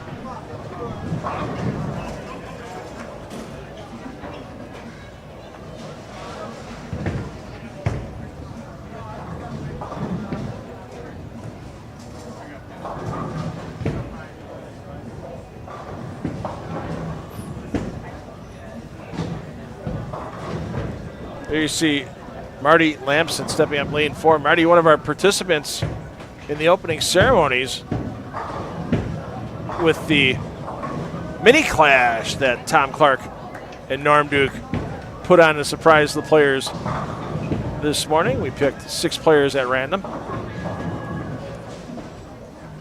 this morning, and then for the opening ceremonies, Tom announced the names, brought them over, and let them participate in that mini clash. It was a lot of fun. And a couple of players took home entries for this year and next year.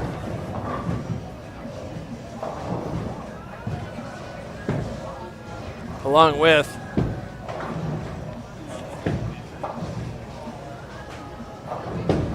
Rob Williamson taking home a Norm Duke t-shirt thanks to the H5G Brands booth. And I'm sure Norm autographed that for Rob as well. And even if you can't make it down here to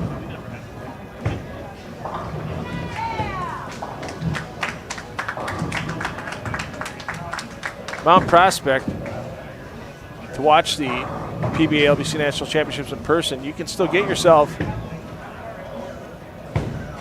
LBC merchandise from H5G Brands through h5gbrands.com.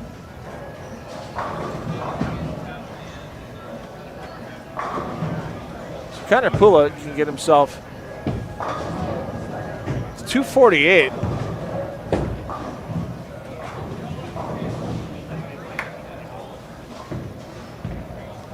With a full ride here in the 10th frame.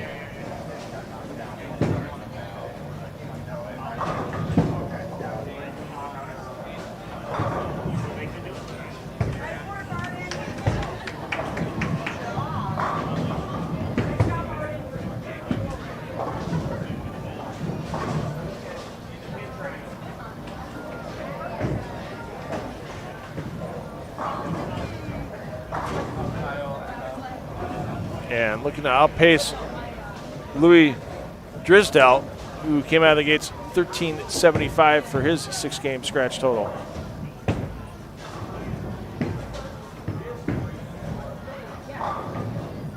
All right, just had someone come up, told me that Connor's 20, so he has to be in the Open Classic division.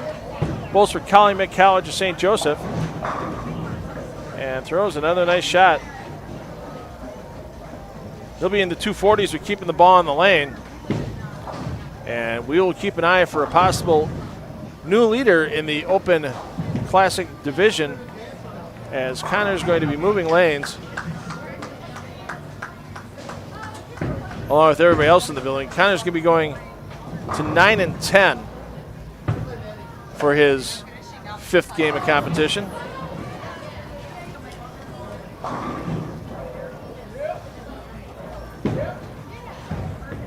So if you're watching us on the second tab, watching your friend or family, another pair, they're going to skip a pair, land on the second. So you're basically just moving one pair feet to the right after this game to keep an eye on that favorite player of yours. I'm $2 Phil Brylow, bringing you through the afternoon. Player movement and game 5 coming up next here from Bolero Mount Prospect.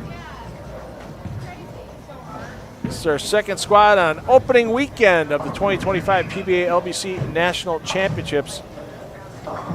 And if you haven't signed up yet, what are you waiting for? It doesn't matter what your average is. You could be averaging 240, or heck, you could even be averaging 40. There's a division for you: Open Classic, Senior Classic, and Women's Classic, all using the player's scratch total for the standings. And 4 divisions of handicapped competition for men, women, boys, and girls. Get all your information at pba.com/LBC tournament.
And let's take you down the lanes 25 and 26.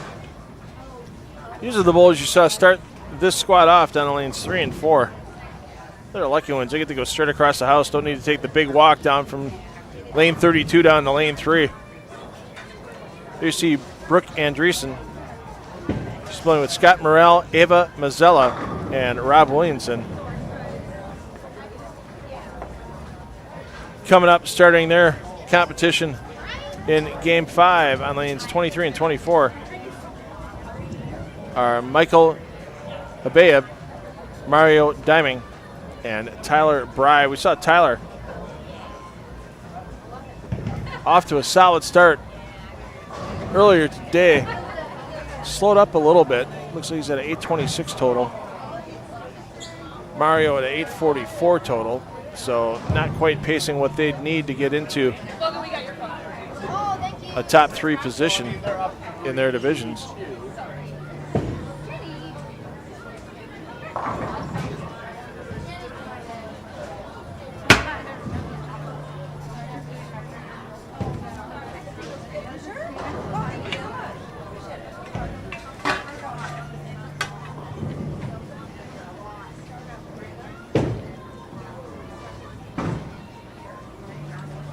Tell you what, watching Norm Duke's reaction to both of these young ladies' games with Ava and Brooke. And there's Ava throwing urethane on this 42-foot PBA LBC National Championships pattern. You can see the pattern that they're bowling on the PBA LBC website. 31.25 milliliters in volume. About 17 of that volume distributed on the forward pass with the Kegel Atlas machines. 14 on the reverse.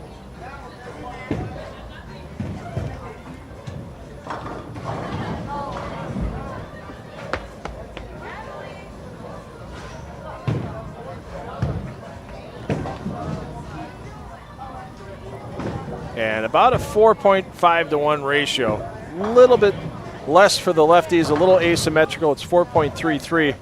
For the righties, it's 4.6. So, and, you know, Eric Pearson from the PBA lane maintenance staff and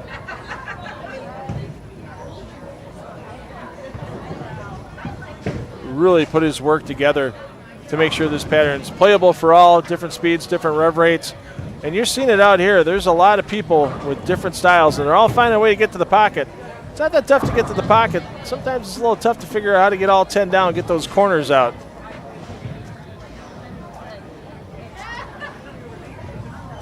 So, as we said, I mean, we're watching. You can just see on these two pairs of lanes the different styles. You know, there you got, you know, the backup player off the left side throwing the right-handed hook.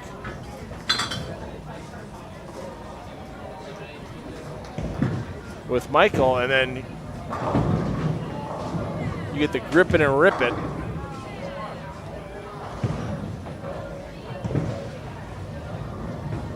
You get a two-handed style there, a little flat 10 with the urethane. Might be time to get out of that.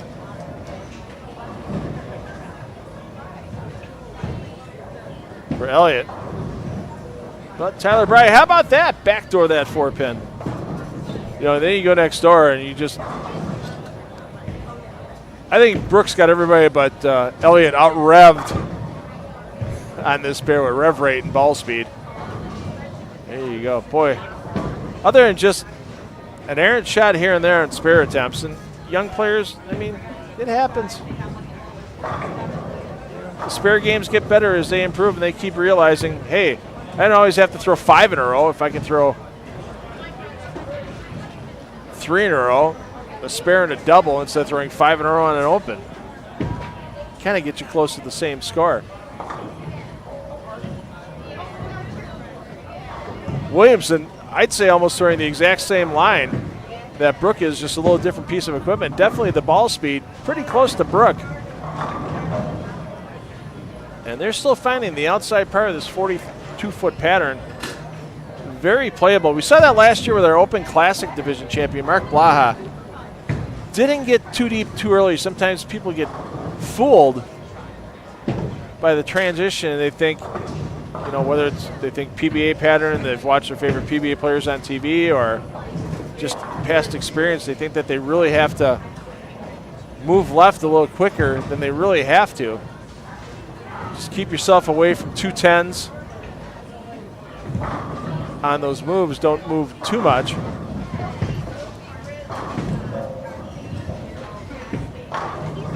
We had Chris Prather talk about that last year. Chris, of course, made the LBC Clash finals, finished second to Gianna Brandolino. And Chris said when he was bowling his 6 games here in Mount Prospect, made adjustments. And the first 2 times I made adjustments, I made tour adjustments, and those weren't the right adjustments.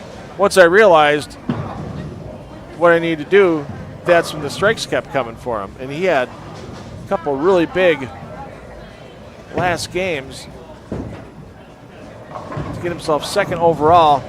Nobody was catching Graham foul last year. It's going to be interesting to see Graham bowling a lot earlier in the event this year to see if Graham can put up the huge number he did last year. I have to say odds are going back-to-back years averaging 272 probably is not going to happen. If it does, it's going to be fun to watch. Let's be honest. You'll have Norm in the booth rooting him on for a little while tomorrow morning as well on that 11 a.m. Central Squad. So those of you watching us on the East Coast, you start at noon your time tomorrow. Those of you starting on the West Coast, we're not going to interfere too much with your breakfast. We'll start at 9 a.m.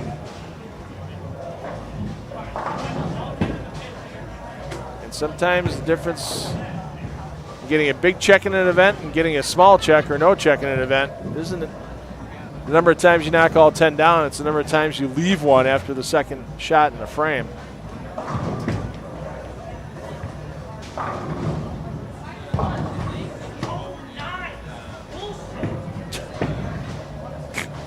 Apologize if anybody heard that bowler having an issue with their carry. Like we said, it's not that tough to get to the pocket on this pattern if you have the right piece of equipment in your hand and you're throwing quality shots. It's a matter of making sure you dig those corners out. Depending on your angles, sometimes it's your 10 pins, sometimes it's your 9 pins for a right-hander.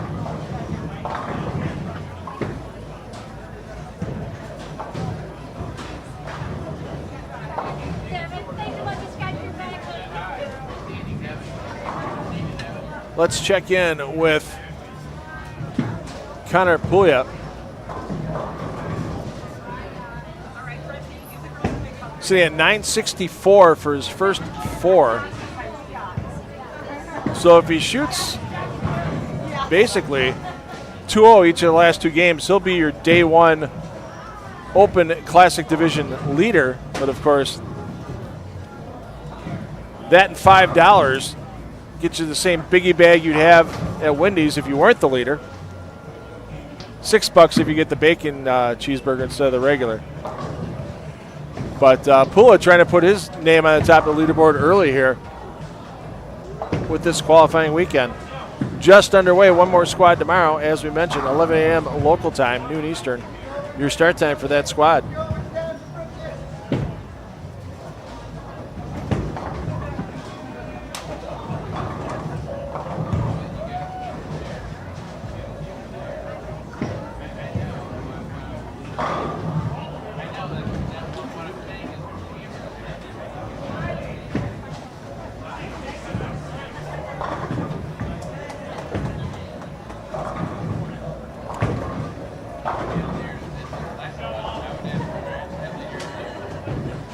Any Graham Fa fans in the chat? You can ask him a question tomorrow. Obviously, he's going to be a little busy bowling. I think it's going to be a little tough to get him in the booth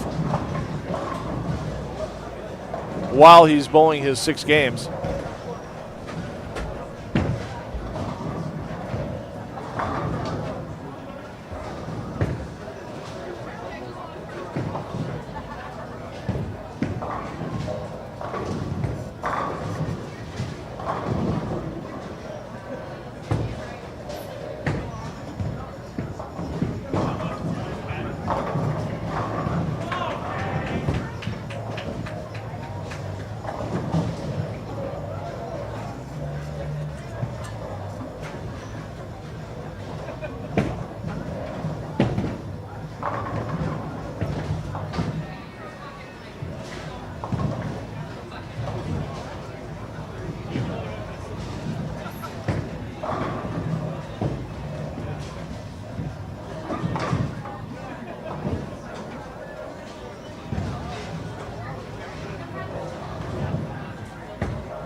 Hula plugging away, making sure that score sheet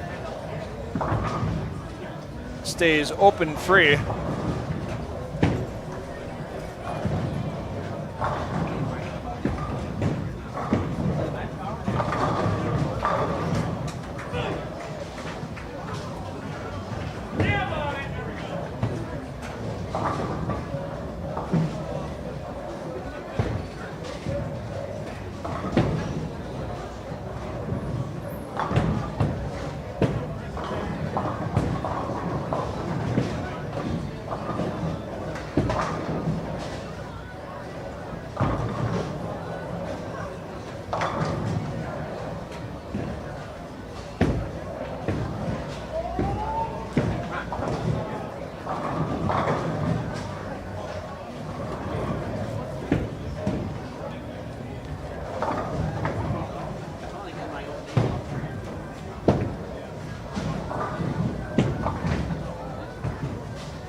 So Pula is still a good shot getting an early lead, but if you look at past years of this tournament, you need to average about 250 for your 6 games.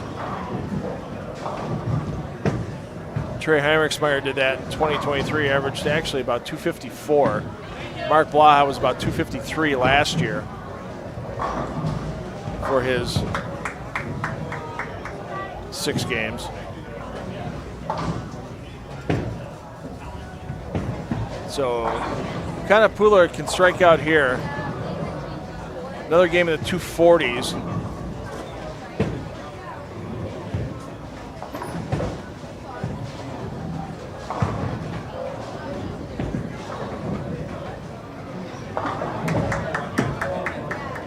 Yeah, Pula can strike out here with 247. That would get him to a 12-11 total.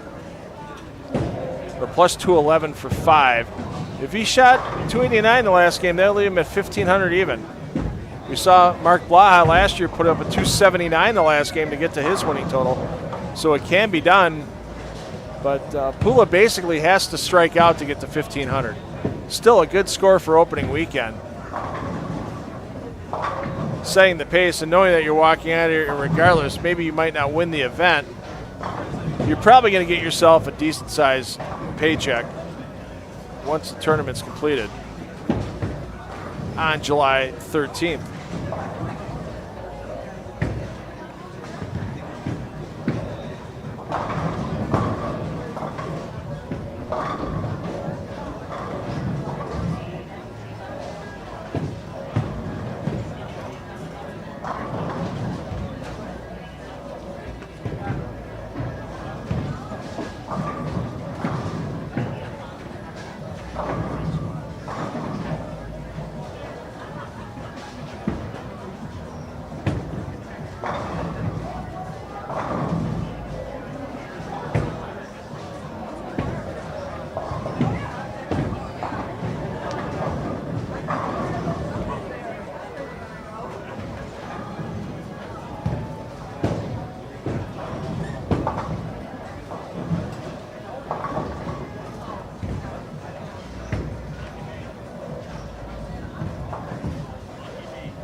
So as we mentioned, Pula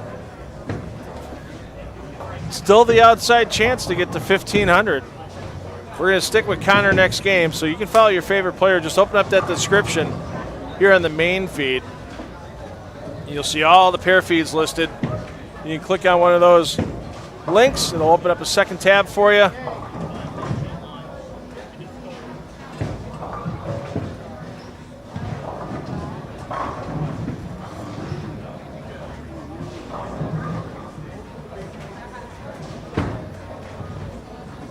And then you'll be able to follow your favorite player on the pair you choose. While we're following Connor Pula. Pula is going to move right next door to 11 and 12 for his game number 6. I'm $2 Phil Brilo, taking you through the 7 weekends of the PBA LBC National Championship. Lots of exciting bowling to come over the 6 remaining weekends and a Sunday left in this event. And even once July 13th passes by on the calendar, we're not done yet with the LBC National Championships because we're going to have 8 clash participants. The top finisher in each of the 8 divisions at a site, time, and place to be determined to battle it out for their chance to take home the Duke Trophy. We're at Bellermont Prospect, and game 6 of this 2 p.m. squad will start rolling after player movement.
Hands are too short again. You want to reenact Dave jump out there? Good. Where's shoe there?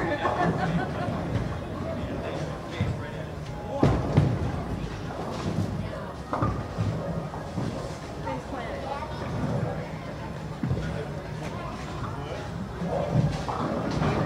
Why didn't you catch me?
All right, let's take you up to lanes 11 and 12.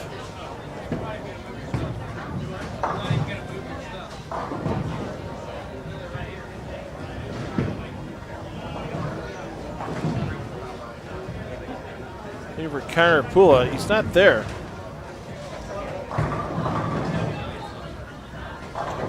If I was Connor Pula, where would I be?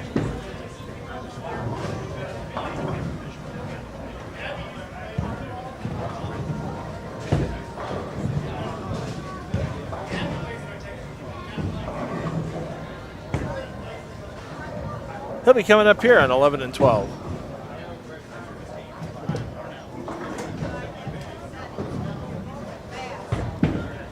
Should be our leadoff bowler on 11.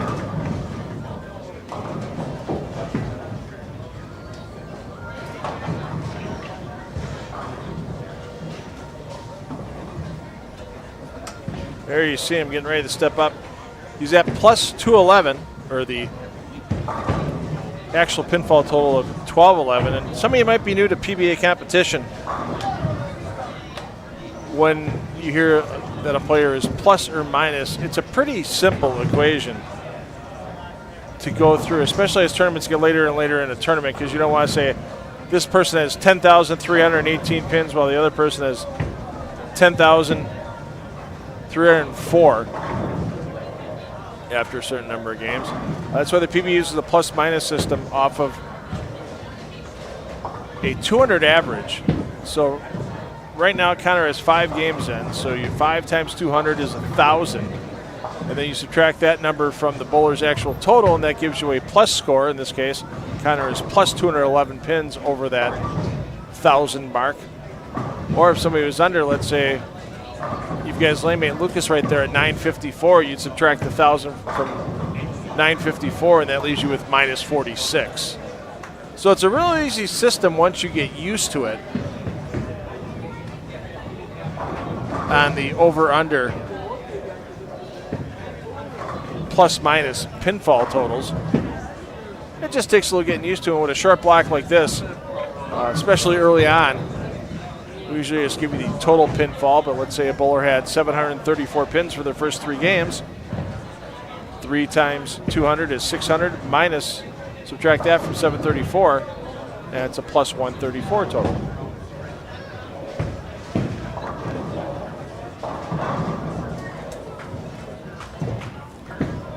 So to still get to that magic 1,500 number, it's going to guarantee a pretty solid check for Pula. He's going to have to go off the sheet and get 290. That would leave him at 1,501.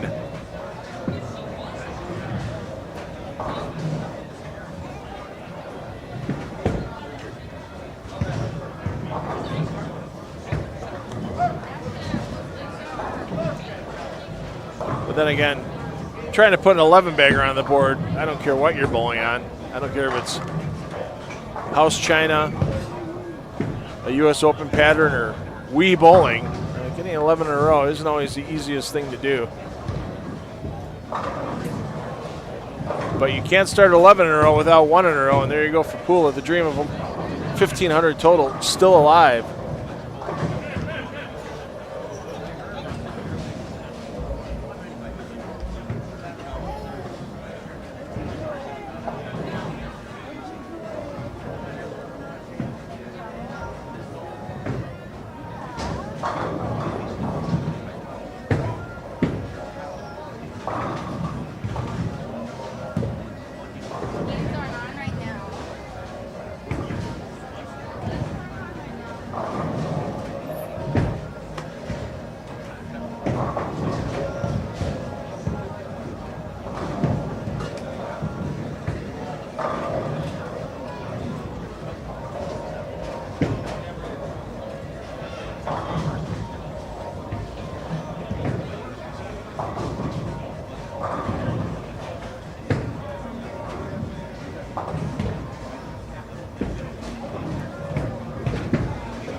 There are very few squads that have a lot of room on them. I had somebody ask me the other day if they had a group of 8 bowlers that wanted to get in, when would they be able to do it? There's some Sundays that have a little bit larger availability. A lot of our Saturday squads are starting to fill up a bit.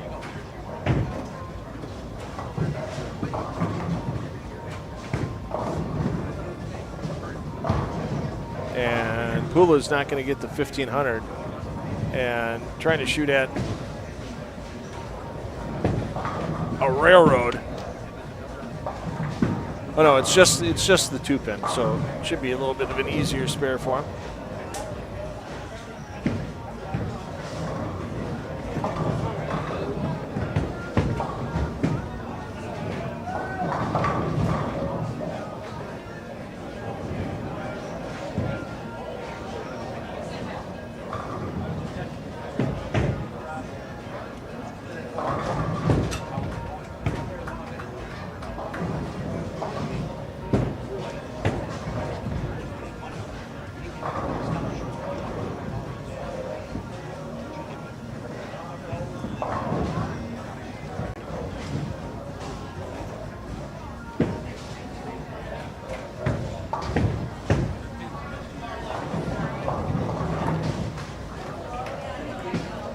So looking at the availability of squad times, let's just go with the rest of June here.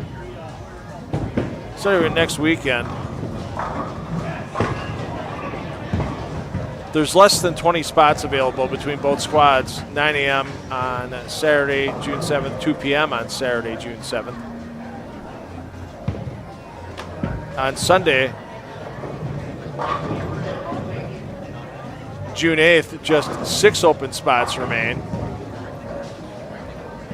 And the following weekend, the 2 p.m. squad on June 14th, Saturday, June 14th, starting to fill up, less than 10 spots left. A few more spots available. We're only about half full in that 9 a.m. squad. So if you're looking to bowl the next couple of weekends, and there's no bowling Father's Day, June 15th.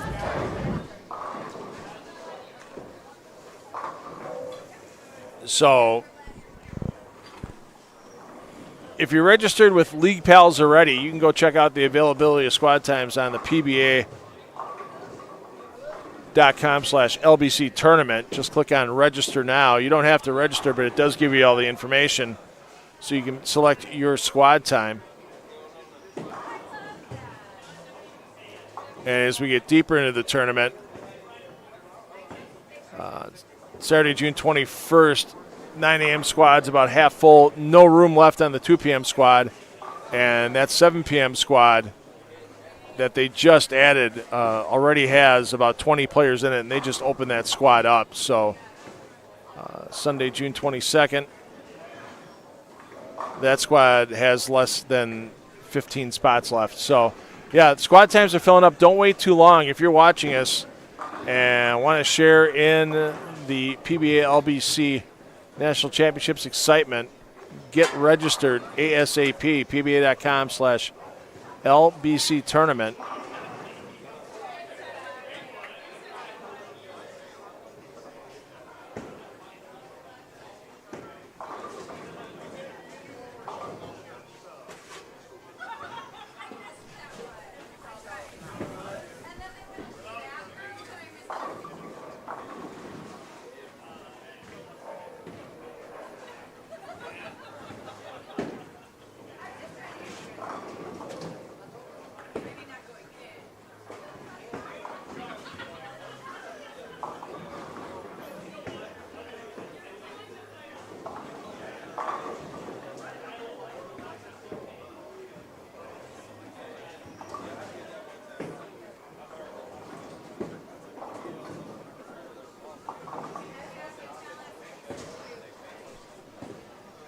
So Pula Dutch through 4, looking for his first double of the game.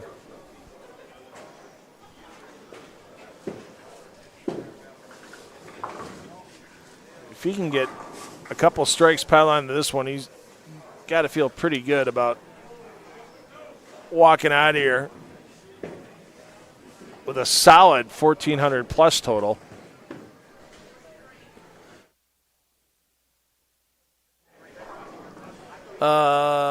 Looking in the chat, Troop bowled at 9 a.m. this morning. He was in our opening squad of the event.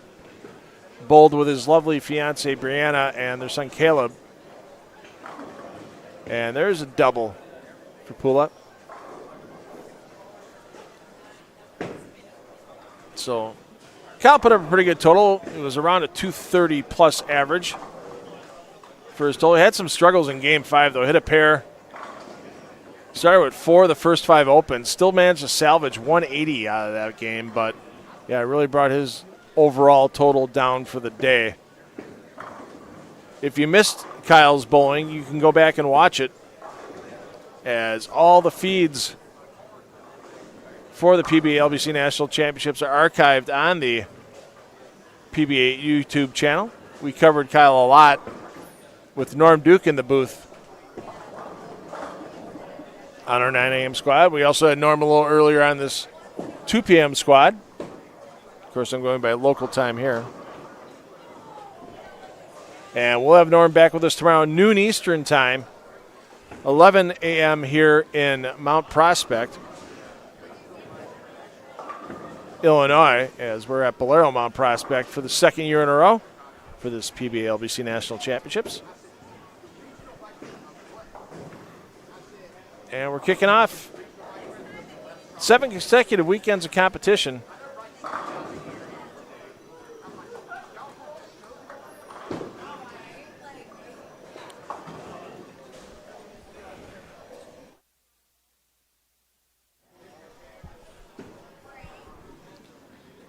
Couple special squads during the event as well. They're going to have a special Tuesday night squad on June 17th in conjunction with the PBA Junior World Series of Bowling that's being held here at Bolero Mount Prospect. And that inaugural PBA Junior World Series of Bowling is a sellout.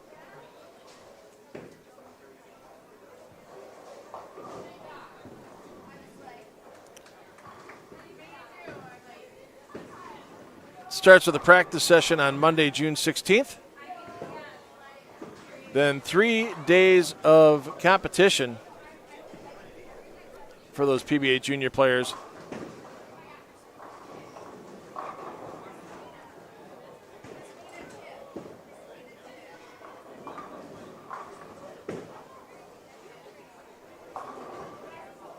As Monday's the practice session, then they'll kick off with the PBA Junior O'Neill Pattern Championship. As they'll start with a 6-game qualifying round, then cut to the top 8 in each of the divisions, U15 mixed, U18 boys, U18 girls, and they'll be set up in a bracket match play situation with 2-game total pin matches till they crown the champions on the O'Neill pattern. Next day on June 17th, they'll have the McEwen pattern, 6 games of qualifying, then into that match play bracket once again. And then at 7 p.m. that night, we'll have the special PBA LBC National Championships squad for those PBA junior players. Then on Wednesday, June 18th, the PBA Junior Tackett Pattern Championship. Same format as the prior 2 patterns. And then after the 18 games of cumulative pinfall over those 3 patterns, as Pula can't get the roll on the 2-8, the top 12 bowlers in each division will advance to the PBA Junior World Championship match play rounds. That'll be on its own condition.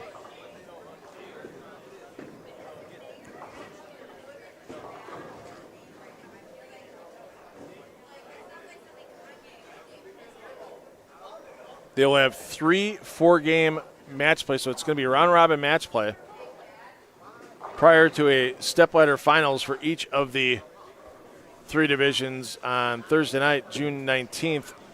If you're interested in what's going on with PBA Junior, you can always go to PBA.com, and on the drop-down menu across the top of the site, you'll see where it says PBA Tour. You'll get a drop-down menu from there, and you can just click on PBA Junior, and that'll take you to not just the PBA Junior World Series of Bowling information, but also all the various regional qualifiers that have been held and will be held as players try to make their way to the PBA Junior National Championships in 2026. And if it's anything like the last couple of years have been, they'll have that National Championships in conjunction with a PBA Tour stop.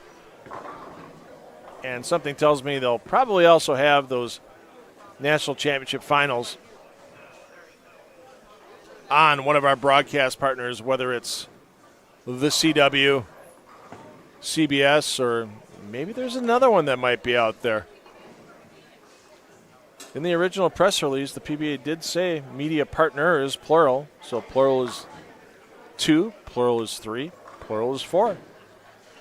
We'll have to see what happens. It's great to see that the CBS Sports Network and CBS Sports proper picked up the PBA World Series of Bowling television rights. They're also going to retain the PBA Tour Finals rights. That's going to be changed next year to an event called the PBA Commissioner's Cup. It'll be the same format you'll see next weekend on CBS Sports Network, but instead of the 8 players advancing off the 2-year revolving points list, as you'll see next weekend, it will actually have its own qualifying event prior to the CBS Sports Network Tour Finals / Commissioner Cup television format.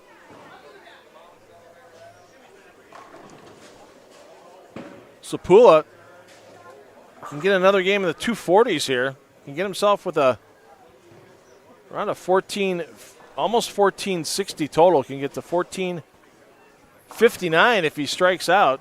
He will be our early leader in the Open Classic division.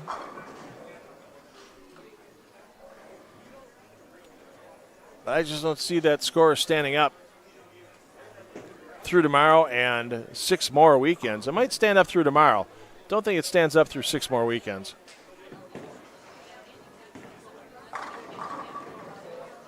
Kick that 9 out with authority.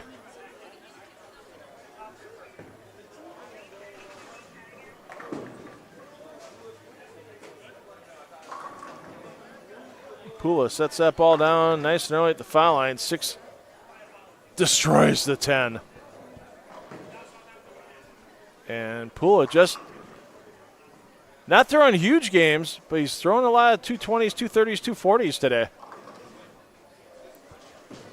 Be enough for a good check, just don't see it being our Open Classic champion at the end of this tournament run.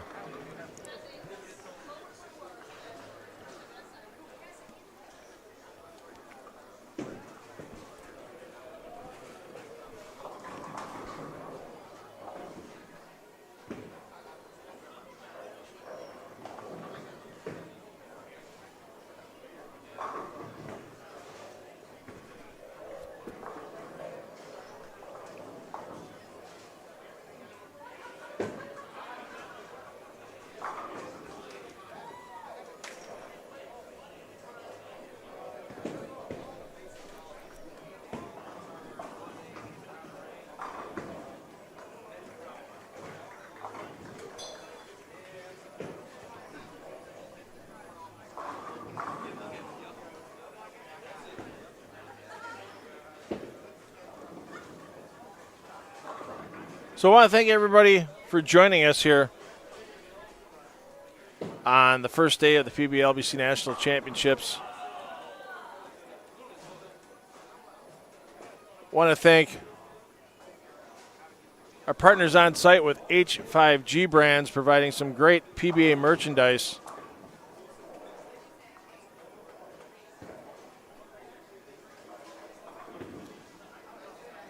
Available for purchase on site. If you can't buy it on site, go to h5gbrands.com and you can order your PBA official merchandise there, whether it's for the PBA LBC National Championships or for official PBA Tour merchandise. They have a knit scarf I see here in the booth that's up for sale at h5gbrands.com too. Never too early in this part of the country to start thinking about winter.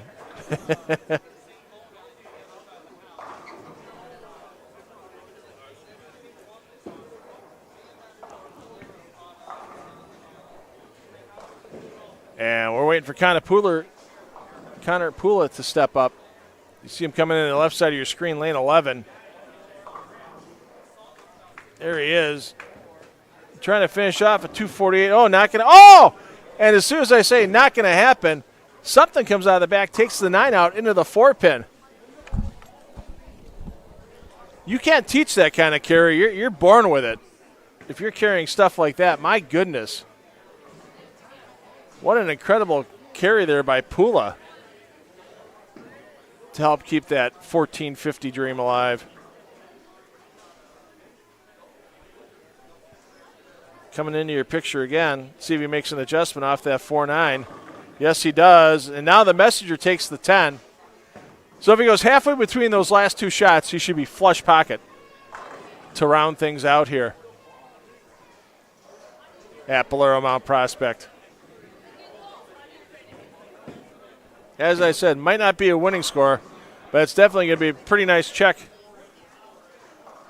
by the end of the 2025 LBC National Championships for Connor Pula. Let's end dead flush. Not quite. 2-8. So 1448. Pardon me, 1457 the total. 1457 the total for Pula. So he's your early Open Classic Division leader. That's going to end our broadcasting day here in the PBA LBC National Championships live stream booth. Join us tomorrow as early on in that round, for about an hour or so, we'll have a special guest back in the booth again, Norm Duke. You'll get your chance to ask questions in the chat. We'll get to as many of them as we can for Norm.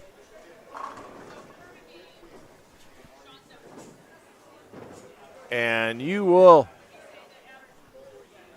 always enjoy listening to a conversation with Norm Duke. Such a spectacular human being as well as one of the greatest bowlers of all time. So join us tomorrow here from Bolero Mount Prospect, noon Eastern, 11 Central, and you'll be able to watch Graham Fa, PBA Elite player, try to match his effort from last year. Probably won't do it, but it's always fun watching Graham bowl. I'm $2 Phil Brylow for the tournament staff here at Bolero Mount Prospect.